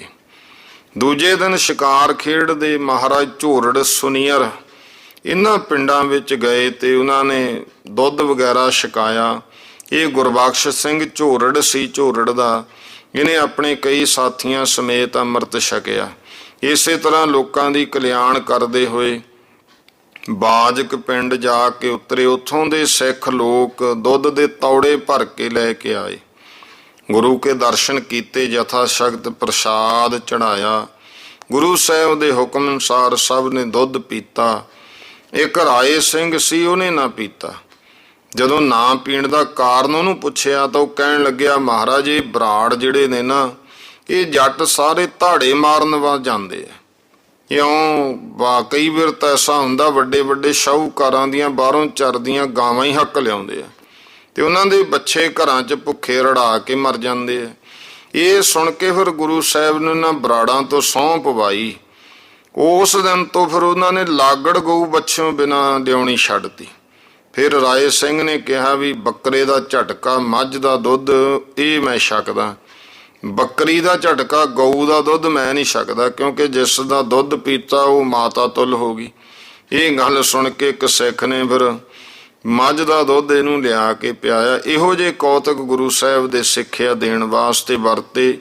ਤਦ ਨੂੰ ਦੀਵਾਨੇ ਸਾਧਾਂ ਨੇ ਮਹੰਤ ਸੀ ਇੱਕ ਸੁੱਖੂ ਬੁੱਧੂ, ਇੱਕ ਘੁੱਦੇ ਪਿੰਡ ਤੋਂ 50 ਕੁ ਦੀਵਾਨੇ ਸਾਧਾਂ ਨੂੰ ਨਾਲ ਲੈ ਕੇ ਉਹ ਦੀਵਾਨੇ ਸਾਧ ਆ ਜਿਹੜੇ ਮਲੂਕੇ ਦੇ ਕੋਠੇ ਪਿੰਡ ਵਿੱਚ ਕੋਟਕਪੂਰੇ ਜਾਂਦੇ ਇੱਕ ਸਿੱਖ ਤੋਂ ਸੱਟ ਲੱਗ ਕੇ ਮਰ ਗਿਆ ਸੀ, ਵੈਰ ਲੈਣ ਵਾਸਤੇ ਨਾ ਉਹਦਾ ਇਹ ਸ਼ਾਸਤਰ ਫੜ ਕੇ ਆ ਗਏ ਘੁੱਦੇ ਦੇ। ਹੋਰ ਨਾਲ 50 ਕੁ ਸਾਧ ਸੀ, ਸੁੱਖੂ ਤੇ ਬੁੱਧੂ ਸੀ ਮੁਖੀ ਇਹਨਾਂ ਦੇ।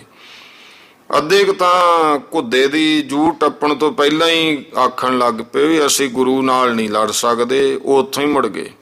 ਬਾਕੀ ਦੇ ਵੀ ਆਖਣ ਲੱਗੇ ਹੋ ਜਿਹਨੇ ਜਿਸ ਗੁਰੂ ਨੇ ਬਾਦਸ਼ਾਹੀ ਸੈਨਾ ਦੇ ਦੰਦ ਖੱਟੇ ਕਰਤੇ, ਉਹ ਅਤਰਥੀ ਦੇ ਸਾਹਮਣੇ ਅਸੀਂ ਕੀ ਚੀਜ਼ਾਂ, ਇੰਨੀ ਕਹਿ ਕੇ ਖਿਸ ਗਏ। ਕੇਵਲ ਦੋਨੇ ਰਹਿ ਗਏ ਸੁੱਖੂ ਤੇ ਬੁੱਧੂ, ਬੜੇ ਸ਼ਰਮਿੰਦੇ ਹੋਏ।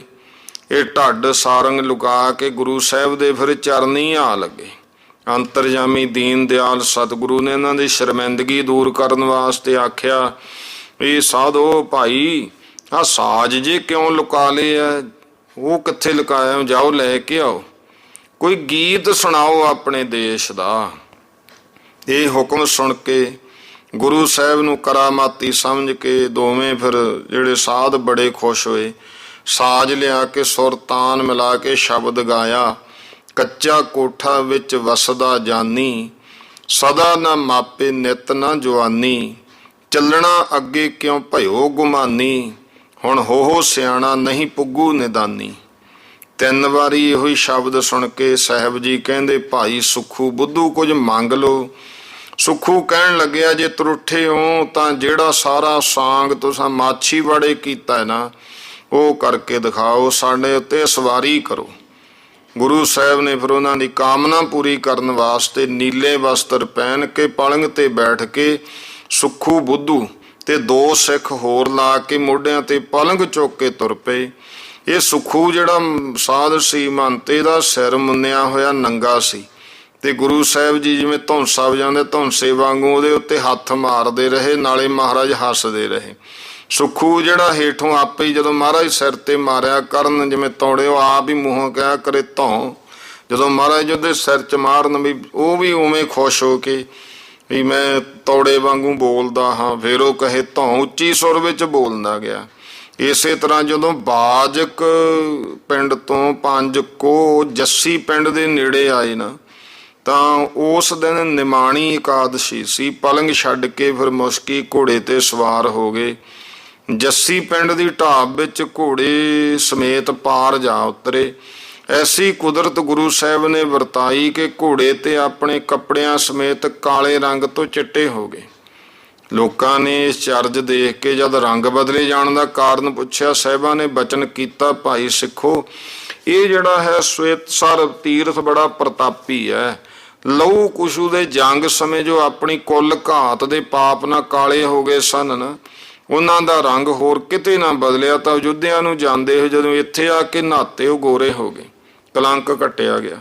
ਭਾਵੇਂ ਇਹ ਤੀਰਥ ਸਤਯੁਗ ਦਾ ਹੈ, ਪਰ ਉਦੋਂ ਪ੍ਰਗਟ ਹੋ ਕੇ ਫਿਰ ਕਾਲ ਦੀ ਚਾਲ ਨੇ ਜਦੋਂ ਸਾਰੀ ਦੁਨੀਆ ਉਜਾੜਤੀ, ਇਹਦਾ ਗਿਆਤਾ ਕੋਈ ਜਾਣਕਾਰ ਨਾ ਰਹਿਣ ਕਰਕੇ ਤੀਰਥ ਲੋਪ ਹੋ ਗਿਆ ਸੀ। ਚਲੋ ਹੁਣ ਸਾਡੇ ਸਬੱਬ ਨਾਲ ਇਹ ਪ੍ਰਗਟ ਹੋ ਗਿਆ। ਜੋ ਕੋਈ ਇੱਥੇ ਇਸ ਦਿਨ ਨਿਮਾਣੀ ਵਾਲੇ ਦਿਨ ਸ਼ੁੱਧ ਮਨ ਕਰਕੇ ਇਸ਼ਨਾਨ ਕਰਕੇ ਗੁੜ ਖਾਏਗਾ ਵਰਤਾਏਗਾ, ਉਹਦੇ ਕੁੱਲ ਘਾਤਕ ਇਤਿਆਦਿਕ ਮਹਾਪਾਪ ਵੀ ਸਭ ਨਸ਼ਟ ਹੋ ਜਾਣਗੇ। ਕਾਲੇ ਰੰਗ ਤੋਂ ਬੱਗਾ ਕਰਕੇ ਹੁਣ ਇਸ ਦਾ ਨਾਮ ਮਹਾਰਾਜ ਕਹਿੰਦੇ ਅੱਜ ਤੋਂ ਬਗਸਰ ਹੋਇਆ। ਇਹ ਬਚਨ ਸੁਣ ਕੇ ਉੱਥੋਂ ਦੇ ਸ਼ਾਹੂਕਾਰਾਂ ਨੇ ਗੁੜ ਦਾ ਗੱਡਾ ਭਰਿਆ ਹੋਇਆ ਲਿਆ ਕੇ ਗੁਰੂ ਸਾਹਿਬ ਦੇ ਅੱਗੇ ਅਰਪਣ ਕਰਤਾ, ਤੇ ਗੁਰੂ ਸਾਹਿਬ ਨੇ ਹੁਕਮ ਅਨੁਸਾਰ ਉਸ ਦਿਨ ਸਾਰੇ ਆਦਮੀ ਘੋੜਿਆਂ ਨੂੰ ਗੁੜ ਹੀ ਛਕਾਇਆ, ਹੋਰ ਕੁਛ ਨਾ ਕਿਸੇ ਨੂੰ ਦਿੱਤਾ। ਸਗੋਂ ਖੁਸ਼ੀ ਨਾਲ ਗੁਰੂ ਸਾਹਿਬ ਜੀ ਇਹ ਬੋਲਦੇ ਰਹੇ, ਜੱਸੀ ਆਏ ਚੱਲੇ ਗੁੜ ਖਾਏ ਚੱਲੇ। ਤੇ ਦੂਜੇ ਦਿਨ ਸਾਰੇ ਪਿੰਡ ਨੇ ਹੁਮ ਹੁਮਾ ਕੇ ਦੁੱਧ ਦੇ ਕੜਾਹੇ ਭਰਤੇ, ਸਿੱਖ ਕਾੜ ਕਾੜ ਕੇ ਪਿਆਉਂਦੇ ਤੇ ਘਾਟ ਦੇ ਪ੍ਰਸ਼ਾਦੇ ਛਕਾਉਂਦੇ ਰਹੇ। ਇਹ ਸਾਰੀ ਕਥਾ ਜਿਹੜੀ ਹੈ ਭਾਈ ਰਾਮ ਕੋਇਰ ਜੀ ਵਾਲੀਆਂ ਸਾਖੀਆਂ ਵਿੱਚ ਹੈ। ਜੱਸੀ ਨਗਰ ਤੋਂ ਸਵਾਰ ਹੋਣ ਸਮੇਂ ਫਿਰ ਜਿਹੜਾ ਸੁੱਖੂ ਦੀਵਾਨਾ ਪ੍ਰੇਮ ਨਾਲ ਭੱਜ ਭੱਜ ਕੇ ਜਿਉਂ ਪ੍ਰਕਰਮਾ ਕਰਨ ਲੱਗਿਆ, ਇੰਨੀਆਂ ਪ੍ਰਕਰਮਿਆਂ ਮਹਾਰਾਜ ਦੀਆਂ ਕੀਤੀਆਂ ਵੀ ਬੇਹੋਸ਼ ਹੋ ਕੇ ਡਿੱਗ ਪਿਆ। ਗੁਰੂ ਸਾਹਿਬ ਜੀ ਨੇ ਇਸ਼ਨਾਨ ਕਰਵਾਇਆ, ਪ੍ਰਕਰਮਿਆਂ ਦਾ ਭਾਵ ਹੁੰਦਾ ਸਾਹਮਣੇ ਮੱਥਾ ਟੇਕਣਾ, ਪ੍ਰਕਰਮਿਆ ਕਰਨੀ, ਫਿਰ ਸਾਹਮਣੇ ਨਮਸਕਾਰ, ਫਿਰ ਪ੍ਰਕਰਮਿਆ। ਸਾਨੂੰ ਪ੍ਰਕਰਮਿਆ ਨਹੀਂ ਕਰਨੀ ਆਉਂਦੀ, ਅਸੀਂ ਤਾਂ ਚਾਰੇ ਖੂੰਜੇ ਮੱਥੇ ਟੇਕਦੇ ਨੇ, ਪ੍ਰਕਰਮਿਆ ਹੀ ਨਾ ਰਹੀ ਉਹ। ਪ੍ਰਕਰਮਿਆ ਤਾਂ ਨਮਸਕਾਰ ਕਰਕੇ, ਪ੍ਰਕਰਮਾ ਕਰਕੇ ਫਿਰ ਸਨਮੁਖ ਮੱਥਾ ਟੇਕਣ ਨੂੰ ਪ੍ਰਕਰਮਿਆ ਕਹਿੰਦੇ ਆ। ਤੁਸੀਂ ਆਨੰਦ ਕਾਰਜ ਹੁੰਦੇ ਆ ਲੜਕੇ ਲੜਕੀ ਦੇ ਦੇਖੋ, ਉਹ ਨਮਸਕਾਰ ਕਰਕੇ ਉੱਠਦੇ ਆ, ਪ੍ਰਕਰਮਿਆ ਕਰਕੇ ਫਿਰ ਸਨਮੁਖ ਆ ਕੇ ਨਮਸਕਾਰ ਕਰਦੇ ਆ। ਪਰ ਸਾਨੂੰ ਪਤਾ ਹੀ ਨਹੀਂ ਹੈ, ਅਸੀਂ ਤਾਂ ਕੋਈ ਮਾਏ ਸੋਚਦੇ ਹਾਂ ਵੀ ਕੋਈ ਪਾਸਾ ਰਹਿ ਨਾ ਜਾਵੇ ਮਹਾਰਾਜ। ਤੇ ਗੁਰੂ ਸਾਹਿਬ ਗੁਰਮੁਖੋ ਗਿਆਨ ਉਪਦੇਸ਼ ਸਤਿਗੁਰੂ ਜੀ ਹੈ। ਰਹੋ ਵਿਚਾਰ, ਚਲੋ ਇਹ ਤਾਂ ਗੱਲ ਚੱਲਦੀ ਦੇ ਵਿੱਚ ਆ ਗਈ। ਤੇ ਇਹਨੇ ਬਹੁਤ ਪ੍ਰਕਰਮਿਆਂ ਕੀਤੀਆਂ ਸੁੱਖੂ ਦੀਵਾਨੇ ਨੇ। ਤੇ ਇਉਂ ਜਦੋਂ ਬੇਹੋਸ਼ ਹੋ ਕੇ ਡਿੱਗਿਆ, ਸਤਿਗੁਰਾਂ ਨੇ ਫਿਰ ਇਹਦਾ ਇਸ਼ਨਾਨ ਕਰਾਇਆ। ਜਦੋਂ ਉਹਨੂੰ ਸੁਰਤ ਆਈ ਤਾਂ 1 ਰੁਪਈਆ 'ਚੋਂ ਖੂੰਟਾ ਉਹ ਗੁਰੂ ਸਾਹਿਬ ਨੇ ਉਹਨੂੰ ਦੇ ਕੇ ਆਖਿਆ ਵੀ ਇਉਂ ਕਰੀ, ਇਹਨੂੰ ਪੂਜਦਾ ਰਹੀ, ਜੋ ਲੋੜ ਹੋਵੇ ਇਹਦੇ ਅੱਗੇ ਅਰਦਾਸ ਕਰਨੀ ਪਾਉਣੀ ਪੂਰੀ ਹੋਊਗੀ, ਪਰ ਜੇਕਰ ਚੋਰੀ ਜਾਰੀ ਛੱਡੋਗੇ। ਇਹ ਜੱਸੀ ਪਿੰਡ ਤੋਂ ਤੁਰ ਕੇ ਸਤਿਗੁਰੂ 2 ਘੋ, ਫਿਰ ਪੱਕਾ ਪਿੰਡ ਹੈ, ਉੱਥੇ ਜਾ ਕੇ ਰੁਕੇ। ਉੱਥੋਂ ਦਾ ਫਿਰ ਇਲਾਕੇ ਦਾ ਰਾਜਾ ਸੀ, ਉੱਥੇ ਦਾ ਜਿਹੜਾ ਡੱਲਾ ਸਾਬੋ ਕੀ ਤਲਵੰਡੀ ਵਾਲਾ, ਸਾਬੋ ਇਹਨਾਂ ਦੇ ਵਿਅਕਤੀ ਦਾ ਨਾਂ ਸੀ, ਵਡੇਰੇ ਦਾ। ਤੇ ਇਸ ਕਰਕੇ ਆਮ ਤੌਰ ਤੇ ਆਪਾਂ ਨੂੰ ਇਉਂ ਲੱਗਦਾ ਵੀ ਜਿਵੇਂ ਕੋਈ ਮਾਈ ਦਾ ਨਾਮ ਹੋਣਾ, ਵੈਸੇ ਸਾਬੋ ਇੱਕ ਵਿਅਕਤੀ ਦਾ ਨਾਮ ਸੀ। ਉਹਨੇ ਜਿਹੜਾ ਫਿਰ ਸਤਿਗੁਰੂ ਸੱਚੇ ਪਾਤਸ਼ਾਹ ਮਹਾਰਾਜ ਉਹਦੇ ਹੁਕਮ ਨਾਲ ਲੋਕਾਂ ਨੇ, ਜਦੋਂ ਉਹਨੂੰ ਪਤਾ ਲੱਗਿਆ ਸਤਿਗੁਰਾਂ ਨੂੰ ਵੀ ਗੁਰੂ ਸਾਹਿਬਾਨ ਨੂੰ ਹੁਕਮ ਦਿੱਤਾ ਮੇਰੇ ਰਾਜ ਵਿੱਚ ਮਹਾਰਾਜ ਦੀ ਸੇਵਾ ਕਰਿਓ ਲੋਕ, ਗੁਰੂ ਸਾਹਿਬ ਦੀ ਲੋਕਾਂ ਨੇ ਬਹੁਤ ਸੇਵਾ ਕੀਤੀ। ਇੱਥੇ ਜਿਹੜੇ ਕਿੱਲੇ ਗੁਰੂ ਕੇ ਘੋੜੇ ਦੀ ਅਗਾੜੀ ਪਿਛਾੜੀ ਗੱਡੇ ਹੋਏ ਸੀ, ਉਹ ਹੁਣ ਉਸੇ ਤਰ੍ਹਾਂ ਬੜੇ ਬੜੇ ਮੋਟੇ ਜੰਡ ਦੇ ਬਿਰਛ ਬਣ ਕੇ ਖੜੇ ਆ। 3 ਦਿਨ ਪੱਕੇ ਪਿੰਡ ਰਹਿ ਕੇ ਗੁਰੂ ਸਾਹਿਬ ਜੀ ਜਦੋਂ ਸਾਬੋ ਕੀ ਤਲਵੰਡੀ ਵੱਲ ਨੂੰ ਤੁਰੇ ਤਾਂ ਇਹ ਸਰਦਾਰ ਡੱਲਾ 400 ਆਦਮੀਆਂ ਸਮੇਤ ਬੜੀ ਸ਼ਰਧਾ ਨਾਲ 5 ਕੋ ਅੱਗੇ ਆ ਕੇ ਗੁਰੂ ਸਾਹਿਬ ਨੂੰ ਮਿਲਿਆ। 1 ਘੋੜਾ 100 ਰੁਪਈਆ ਨਗਦ ਨਾਲ ਦੇ ਕਰਕੇ ਨਜ਼ਰਾਨਾ ਭੇਟ ਕਰਕੇ ਫਿਰ ਨਾਲ ਲੈ ਗਿਆ। ਪਰ ਗੁਰੂ ਸਾਹਿਬ ਜੀ ਨੂੰ ਕਿਹਾ ਘਰ ਉਤਰੋ। ਮਹਾਰਾਜ ਕਹਿੰਦੇ ਨਹੀਂ, ਘਰ ਤੋਂ ਬਾਹਰ ਤੰਬੂ ਲੱਗਣਗੇ ਉਹਦੇ। ਇਹ ਬਾਹਰ ਜਦੋਂ ਸਾਬੋ ਕੀ ਤਲਵੰਡੀ ਕੋਲ ਪਹੁੰਚੇ, ਜਿੱਥੇ ਗੁਰੂ ਤੇਗ ਬਹਾਦਰ ਮਹਾਰਾਜ ਜੀ 9 ਦਿਨ ਰਹੇ ਸੀ, ਉੱਥੇ ਤੰਬੂ ਲੱਗ ਗਏ। ਇੱਕ ਬਰਮੀ ਨੂੰ ਸਾਫ਼ ਕਰਾ, ਗੁਰੂ ਸਾਹਿਬ ਨੇ ਉਹਦੇ ਉਸ ਚੌਤਰੇ ਉੱਤੇ ਕਮਰ ਕਸਾ ਖੋਲ ਕੇ ਬਚਨ ਕੀਤਾ ਇਹ ਆਨੰਦਪੁਰ ਵਾਲਾ ਦਮਦਮਾ ਹੈ। ਡੱਲੇ ਨੇ ਸਭ ਤਰ੍ਹਾਂ ਕਰਕੇ ਸੇਵਾ ਕੀਤੀ। 5 ਦਿਨ ਤਾਂ ਹੀ ਲੰਗਰ ਡੱਲੇ ਦੇ ਘਰੋਂ ਹੁੰਦਾ ਰਿਹਾ। ਫਿਰ ਗੁਰੂ ਸਾਹਿਬ ਕਹਿਣ ਲੱਗੇ, ਡੱਲਿਆ ਸੰਗਤ ਬਹੁਤ ਆਉਂਦੀ ਆ, ਲੰਗਰ ਹੁਣ ਬਾਹਰ ਲੱਗਿਆ ਹੋਇਆ ਕਰੂਗਾ, ਕਿਉਂਕਿ ਘਰ ਵਿੱਚ ਇੰਨਾ ਸੰਗਤ ਦਾ ਲੋਟ ਨਹੀਂ ਆਵੇਗਾ, ਇਸ ਕਰਕੇ ਲੰਗਰ ਬਾਹਰ ਕਰਾਤਾ। ਰਸਦ ਲੰਗਰ ਦੀ, ਦਾਣਾ ਘਾਹ ਘੋੜਾ ਨੂੰ ਸਭ ਕੁਝ ਡੱਲੇ ਦੇ ਫਿਰ ਕਿਲਿਓਂ ਆਉਂਦਾ ਰਿਹਾ। 10 ਦਿਨ ਪਿੱਛੋਂ ਗੁਰੂ ਸਾਹਿਬ ਨੇ ਡੱਲੇ ਦੀ ਸਲਾਹ ਦੇ ਨਾਲ ਜਿਹੜੇ ਬਰਾੜ, ਜਿਹੜੇ ਰੋਜ਼ੀਨਾ ਲੈਂਦੇ ਸੀ, ਉਹਨਾਂ ਨੂੰ ਤਲਬਾਂ ਦੇ ਕੇ ਹਿਸਾਬ ਕਿਤਾਬ ਕੇ ਅਗਲੇ ਦਿਨ ਡੱਲੇ ਨੇ ਗੁਰੂ ਸਾਹਿਬ ਦੇ ਸਮੇਤ ਸਾਰੇ ਦਲ ਨੂੰ ਆਪਣੇ ਘਰ ਪ੍ਰਸ਼ਾਦ ਛਕਾ ਕੇ ਜਥਾ ਜੋਗ ਇਸ ਤਰ੍ਹਾਂ ਵਧਾਈ ਦਿੱਤੀ। ਗੁਰੂ ਸਾਹਿਬ ਨੂੰ 100 ਦਮੜਾ 1 ਘੋੜਾ ਦੁਸ਼ਾਲਾ ਅਰਪਣ ਕੀਤਾ। ਉਸ ਦਿਨ ਤੋਂ ਰਜੀਨੇ ਵਾਲੇ ਬਰਾੜ ਤਾਂ ਚਲੇ ਗਏ, ਬਾਕੀ ਸ਼ਰਧਾਲੂ ਸਿੱਖ ਫਿਰ ਇੱਥੇ ਗੁਰੂ ਸਾਹਿਬ ਦੇ ਕੋਲ ਰਹੇ। ਇੱਕ ਦਿਨ ਗੁਰੂ ਸਾਹਿਬ ਜੀ ਦੀਵਾਨ 'ਚ ਬੈਠੇ ਸੀ। ਇੱਕ ਸਿੱਖ ਲੁਹਾਰ, ਉਹਨੇ 2 ਤਲਵਾਰਾਂ, 2 ਤਮੰਚੇ, 2 ਕਟਾਰਾਂ ਤੇ 1 ਦੁਨਾਲੀ ਬੰਦੂਕ ਅਰਪਣ ਕੀਤੀ। ਸਰਦਾਰ ਡੱਲਾ ਜਿਹੜਾ ਹਮੇਸ਼ਾ ਆਨੰਦਪੁਰ ਦੇ ਜੰਗ ਦੇ ਪ੍ਰਸੰਗ ਚਲਾ ਕੇ ਕਹਿੰਦਾ ਹੁੰਦਾ ਸੀ, ਉਸ ਵੇਲੇ ਹਜ਼ੂਰ ਨੇ ਮੈਨੂੰ ਕਿਉਂ ਨਾ ਬੁਲਾਵਾ ਭੇਜਿਆ, ਮੈਂ ਬੜੇ ਬਹਾਦਰ ਸੂਰਬੀਰਾਂ ਦੀ ਫੌਜ ਲੈ ਕੇ ਆਪਦੀ ਟਹਿਲ ਵਿੱਚ ਪਹੁੰਚ ਜਾਂਦਾ ਤੇ ਆਪਣੇ ਜੰਗ ਦਾ ਬੋਝਾ ਲੈ ਕੇ ਤੁਹਾਨੂੰ ਭੋਰਾ ਵੀ ਖੇਚਲ ਤੇ ਸਹਿੰਸੇ ਨਾ ਹੋਣ ਦਿੰਦਾ। ਮੈਂ ਆਪਣੇ ਉਹਨਾਂ ਯੋਧਿਆਂ ਦੇ ਭਰੋਸੇ ਤੇ, ਜਿਹੜਾ ਕਿ ਇੱਕ ਵਾਰੀ ਜਾਮਰਾਜ ਨਾਲ ਵੀ 2 ਹੱਥ ਕਰਨੋਂ ਨਹੀਂ ਟੱਲਣ ਵਾਲੇ, ਜ਼ਰੂਰ ਤੁਰਕਾਂ ਨੂੰ ਇੱਕ ਵਾਰੀ ਉਹਨਾਂ ਦੇ ਚਣੇ ਚਬਾਉਂਦਾ, ਜੋ ਮੁੜ ਸਿੰਘਾਂ ਨਾਲ ਲੜਨ ਦੀ ਸਹੁੰ ਖਾਂਦੇ। ਮਹਾਰਾਜ ਨੇ ਦੇਖਿਆ ਕਿ ਹੁਣ ਸੇਵਾ ਤਾਂ ਬਹੁਤ ਕਰਦਾ ਹੈ, ਪਰ ਇਹਦੇ ਅੰਦਰ ਸੂਖਮ ਹਉਮੈ ਹੋ ਗਈ, ਜੇ ਰਹਿ ਗਈ ਇਹਦਾ ਭਲਾ ਨਹੀਂ ਹੋਣਾ। ਮਹਾਰਾਜ ਨੇ ਤਾਂ ਉਹਨੂੰ ਕਿਰਪਾ ਕਰਨੀ ਸੀ ਇਸ ਵਾਸਤੇ, ਸੂਖਮ ਹਉਮੈ ਨੂੰ ਤੋੜਨ ਵਾਸਤੇ ਕਲਗੀਧਰ ਪਾਤਸ਼ਾਹ ਮਹਾਰਾਜ ਕਹਿੰਦੇ, ਡੱਲਿਆ ਤੂੰ ਆਪਣੇ ਸੂਰਬੀਰ ਸਿਪਾਹੀਆਂ ਚੋਂ ਚੁਣੇ ਹੋਏ 2 ਯੋਧੇ ਮੇਰੇ ਸਾਹਮਣੇ ਖੜੇ ਕਰ, ਉਹਨਾਂ ਤੇ ਬੰਦੂਕ ਚਲਾ ਕੇ ਪਰਖਣੀ ਹੈ, ਦੇਖੀਏ ਗੋਲੀ ਦੋਹਾਂ ਵਿੱਚੋਂ ਨਿਕਲਦੀ ਹੈ ਕਿ ਇੱਕ 'ਚ ਹੀ ਰਹਿੰਦੀ ਹੈ। ਇਹ ਗੱਲ ਸੁਣ ਕੇ ਸਾਰੇ ਬਿਸਮ ਹੋ ਗਏ। ਕੋਈ ਗੁਰੂ ਸਾਹਿਬ ਨੇ ਕਹੀ ਇਹ ਗੱਲ ਕੀਤੀ ਹੈ, ਕਦੇ ਕੋਈ ਆਪਣੇ ਆਦਮੀਆਂ ਨੂੰ ਮਾਰਦਾ। ਹੁਣ ਡੱਲੇ ਦੇ ਆਦਮੀਆਂ ਦੀ ਸੋਚ ਬਣ ਗਈ, ਮਤਾ ਕਦੇ ਸਾਡੇ ਉੱਤੇ ਬੰਦੂਕ ਸਰ ਕਰ ਦੇਣ। ਡੱਲੇ ਤੋਂ ਅੱਖ ਬਚਾ ਕੇ ਖਿਸਕਣ ਲੱਗ ਪਏ। ਗੁਰੂ ਸਾਹਿਬ ਨੇ ਡੱਲੇ ਨੂੰ 3 ਵਾਰੀ ਇਹ ਬਚਨ ਕੀਤਾ, ਕੋਈ ਸੂਰਮਾ ਤੇਰਾ ਖੜਾ ਹੋਵੇ, ਪਰ ਸ਼ਰਮਿੰਦਾ ਹੋ ਗਿਆ ਡੱਲਾ। ਜਦੋਂ ਕੋਈ ਜਵਾਬ ਨਾ ਦਿੱਤਾ, ਗੁਰੂ ਸਾਹਿਬ ਨੇ ਆਪਣੇ ਮੇਵੜੇ ਨੂੰ ਹੁਕਮ ਦਿੱਤਾ ਵੀ ਬਾਹਰ ਜਾ ਕੇ ਉਹਨਾਂ ਸਿੱਖਾਂ ਨੂੰ ਬੰਦੂਕ ਦਾ ਨਿਸ਼ਾਨਾ ਹੋਣ ਲਈ ਆਖੋ ਜੋ ਆਨੰਦਪੁਰ ਦੇ ਜੰਗ ਵਿੱਚ ਸਨ। ਜਦੋਂ ਮੇਵੜੇ ਨੇ ਜਾ ਕੇ ਬਾਹਰ ਦਰਖਤਾਂ ਹੇਠ ਬੈਠੇ ਸਿੱਖਾਂ ਨੂੰ ਗੁਰੂ ਦਾ ਹੁਕਮ ਸੁਣਾਇਆ ਤਾਂ ਸਭ ਤੋਂ ਪਹਿਲਾਂ ਹੁਕਮ ਸੁਣਨ ਵਾਲੇ 2 ਗੁਰਸਿੱਖ ਭੱਜੇ ਆ ਕੇ ਗੁਰੂ ਸਾਹਿਬ ਦੇ ਸਨਮੁਖ ਆ ਖੜੇ। ਇੱਕ ਦੂਏ ਨੂੰ ਧੱਕ ਕੇ ਪਿਛਾਹਾਂ ਕਰੀ ਜਾਣ, ਆਪ ਅੱਗੇ ਹੋ ਕੇ ਆਖਣ, ਮਹਾਰਾਜ ਪਹਿਲਾਂ ਮੈਂ ਆਇਆ। ਉਹ ਕਹੇ ਪਹਿਲਾਂ ਮੈਨੂੰ ਪਹਿਲਾਂ ਆਪਣੀ ਬੰਦੂਕ ਦਾ ਨਿਸ਼ਾਨਾ ਕਰੋ। ਇਸੇ ਤਰ੍ਹਾਂ ਝਗੜਦਿਆਂ ਹੋਇਆਂ ਉਹਨਾਂ ਸਿਦਕੀਆਂ ਨੂੰ ਵੇਖ ਕੇ ਸਰਦਾਰ ਡੱਲਾ ਤੇ ਆਪਣੇ ਸੂਰਮਿਆਂ ਸਮੇਤ ਹੈਰਾਨ ਪਰੇਸ਼ਾਨ ਹੋ ਗਿਆ। ਸ਼ਾਨ ਗੁਮਾਨ ਸਭ ਦੇ ਜਾਂਦੇ ਰਹੇ। ਗੁਰੂ ਸਾਹਿਬ ਜੀ ਨੇ ਉਹਨਾਂ ਸਿੰਘਾਂ ਨੂੰ ਆਖਿਆ ਸੀ ਤੇ ਇੱਕ ਨੂੰ ਸੱਦਿਆ ਸੀ, ਤੁਸੀਂ ਜੋ 2 ਜਾਣੇ ਕਿਉਂ ਝਗੜਦੇ ਆ? ਉਹ ਕਹਿਣ ਲੱਗੇ, ਸੱਚੇ ਪਾਤਸ਼ਾਹ ਵੀ ਹੁਣ ਮੇਵੜੇ ਸਿੱਖ ਨੇ ਕਿਹੜਾ ਇੱਕ ਦਾ ਨਾਂ ਲਿਆ, ਉਹਨੇ ਤਾਂ ਹਾਕ ਮਾਰੀ, ਉਹਨੇ ਆਖਿਆ ਆਓ ਕੋਈ ਗੁਰੂ ਕਾ ਸਿੱਖ ਬੰਦੂਕ ਦਾ ਨਿਸ਼ਾਨਾ ਬਣੋ, ਇਸ ਕਰਕੇ ਅਸੀਂ ਦੋਵੇਂ ਆ ਗਏ। ਕਲਗੀਧਰ ਪਾਤਸ਼ਾਹ ਨੇ ਪ੍ਰਸੰਨ ਹੋ ਕੇ ਉਹਨਾਂ ਦੇ ਸਾਹਮਣੇ ਫਿਰ ਉਤਾਂਹ ਕਰਕੇ ਬੰਦੂਕ ਚਲਾਤੀ, ਪਰ ਉਹਨਾਂ ਦੋਹਾਂ ਨੇ ਅੱਖ ਨਾ ਝਮਕੀ। ਗੁਰੂ ਸਾਹਿਬ ਕਹਿਣ ਲੱਗੇ, ਡੱਲਿਆ ਸੂਰਮੇ ਇਹੋ ਜਿਹੇ ਹੁੰਦੇ ਹਨ ਤੇ ਇਹ ਦੇਖ ਲੈ ਮੇਰੇ ਨਾਲ ਇਹੋ ਜਿਹੇ ਸੂਰਮੇ ਸਨ। ਇਹ ਮਰਨ ਮਰਾਉਣ ਤੋਂ ਕਦੇ ਭੱਜਦੇ ਨਹੀਂ, ਖਿਸਕਦੇ ਨਹੀਂ, ਤੇ ਦੇਖ ਤੇਰੇ ਵਾਲੇ ਤੈਨੂੰ ਲਾਂਭਾ ਦਵਾ ਗਏ। ਇਹ ਕੌਤਕ ਦੇਖ ਕੇ ਡੱਲੇ ਦਾ ਸੂਖਮ ਹਉਮੈ ਹੰਕਾਰ ਟੁੱਟ ਗਿਆ। ਕਹਿਣ ਲੱਗਿਆ, ਮਹਾਰਾਜ ਵੀ ਤੁਹਾਡੇ ਸਿੱਖ ਜਿਹੜੇ ਬਿਲਕੁਲ ਸੱਚੇ ਸੂਰਬੀਰ ਹੈ।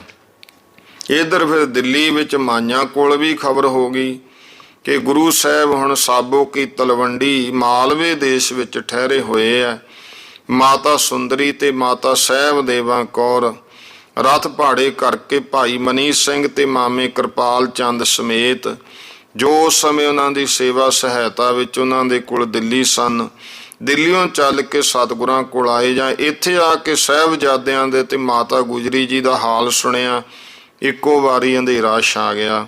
ਅਤਿਅੰਤ ਸ਼ੋਕ ਸਮੁੰਦਰ ਵਿੱਚ ਗੋਤਾ ਖਾ ਕੇ ਬੇਹੋਸ਼ ਹੋ ਕੇ ਧਰਤੀ ਤੇ ਡਿੱਗ ਪਏ। ਸੋਝੀ ਆਈ ਤੋਂ ਮਾਈਆਂ ਨੇ ਐਸਾ ਰੁਦਨ ਕੀਤਾ, ਸਾਰੇ ਸਿੱਖ ਸ਼ੋਕ ਦਾ ਹੀ ਸਰੂਪ ਬਣ ਗਏ। ਆਦਮੀ ਦੀ ਕੀ ਉਸ ਸਮੇਂ ਵਟਤ ਸੀ। ਉਹ ਮਾਹੌਲ ਐਸਾ ਬਣਿਆ ਕਿ ਪਸ਼ੂ ਤੇ ਪੰਛੀਆਂ ਦੇ ਵੀ ਨੇਤਰ ਬਹਿ ਤੁਰੇ, ਉਹ ਵੀ ਹੌਕੀ ਰੋਣ ਲੱਗ ਪਏ। ਤੇ ਇਸ ਤਰ੍ਹਾਂ ਜਿਹੜਾ ਹੈ ਗਿਆਨੀ ਅਗਿਆਨੀ ਇੱਕ ਵਾਰੀ ਤਾਂ ਕਰੁਣਾ ਰਸ ਦੇ ਦਰਿਆ 'ਚ ਵਹਿ ਗਏ।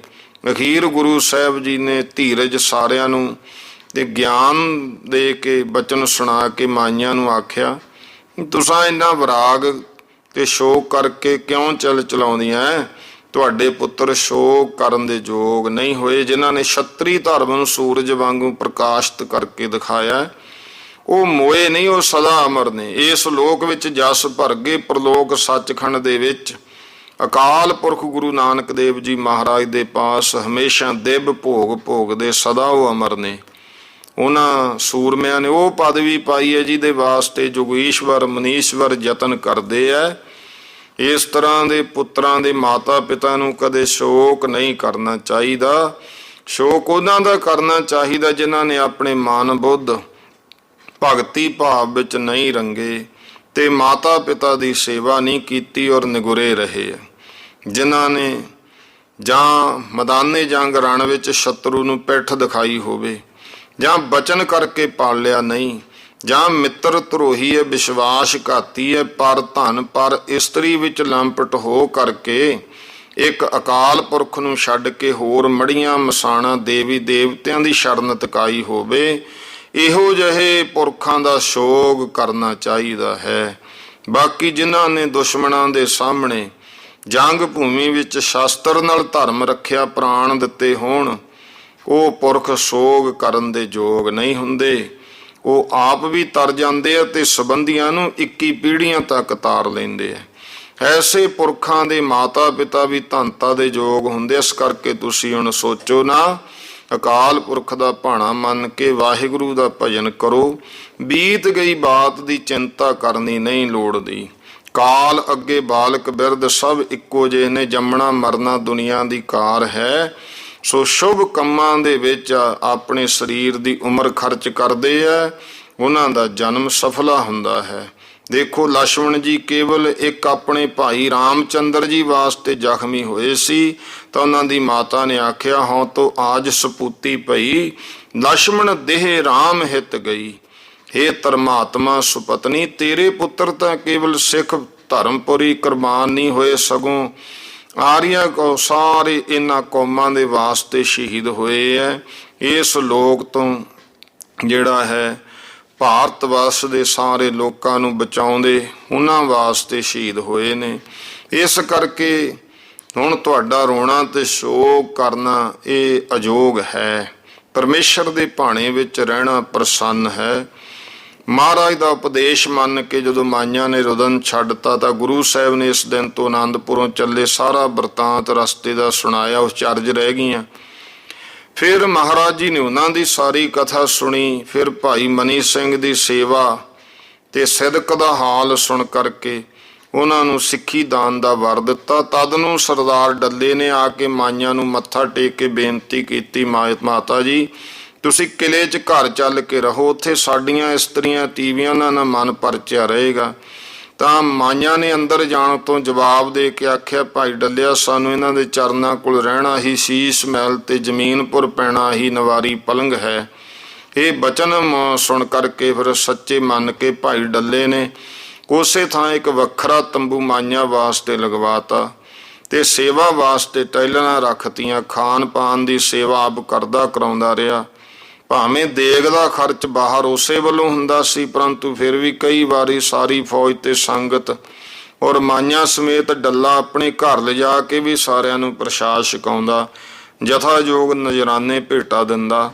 ਫਿਰ ਮਾਈਆਂ ਨੂੰ ਆਪਣੇ ਘਰ ਬੜੇ ਆਦਮ ਨਾਲ ਲਿਜਾ ਕੇ ਪ੍ਰਸ਼ਾਦ ਛਕਾਏ ਤੇ ਜੇਵਰ ਔਰ ਤੇਵਰ ਬਸਤਰ ਇਤਿਆਦਿਕ ਵੀ ਅਰਪਣ ਕੀਤੇ। ਸਤਿਗੁਰੂ ਪਾਤਸ਼ਾਹ ਮਹਾਰਾਜ ਦੀਆਂ ਖੁਸ਼ੀਆਂ ਪ੍ਰਾਪਤ ਕੀਤੀਆਂ। ਤੋ ਆਓ ਹੁਣ ਟਾਈਮ ਹੋ ਗਿਆ ਹੈ ਸਮਾਪਤੀ ਦਾ। ਬਾਕੀ ਅਗਲੀ ਕਥਾ ਸਾਖੀਆਂ ਆਪਾਂ ਕੱਲ ਸਰਵਣ ਕਰਾਂਗੇ। ਭੁੱਲ ਚੁੱਕ ਦੀ ਖਿਮਾ ਸਰਬੱਤ ਮਾਈ ਭਾਈ। ਉਚਾਰਨ ਕਰੋ ਜੀ ਵਾਹਿਗੁਰੂ ਨਾਮ ਜਹਾਜ ਹੈ, ਚੜੇ ਸੋ ਉਤਰੇ ਪਾਰ। ਜੋ ਸ਼ਰਧਾ ਕਰ ਸੇਵੰਦੇ, ਗੁਰ ਪਾਰ ਉਤਾਰਨ ਹਾਰ। ਵਾਹਿਗੁਰੂ ਜੀ ਕਾ ਖਾਲਸਾ, ਵਾਹਿਗੁਰੂ ਜੀ ਕੀ ਫਤਿਹ।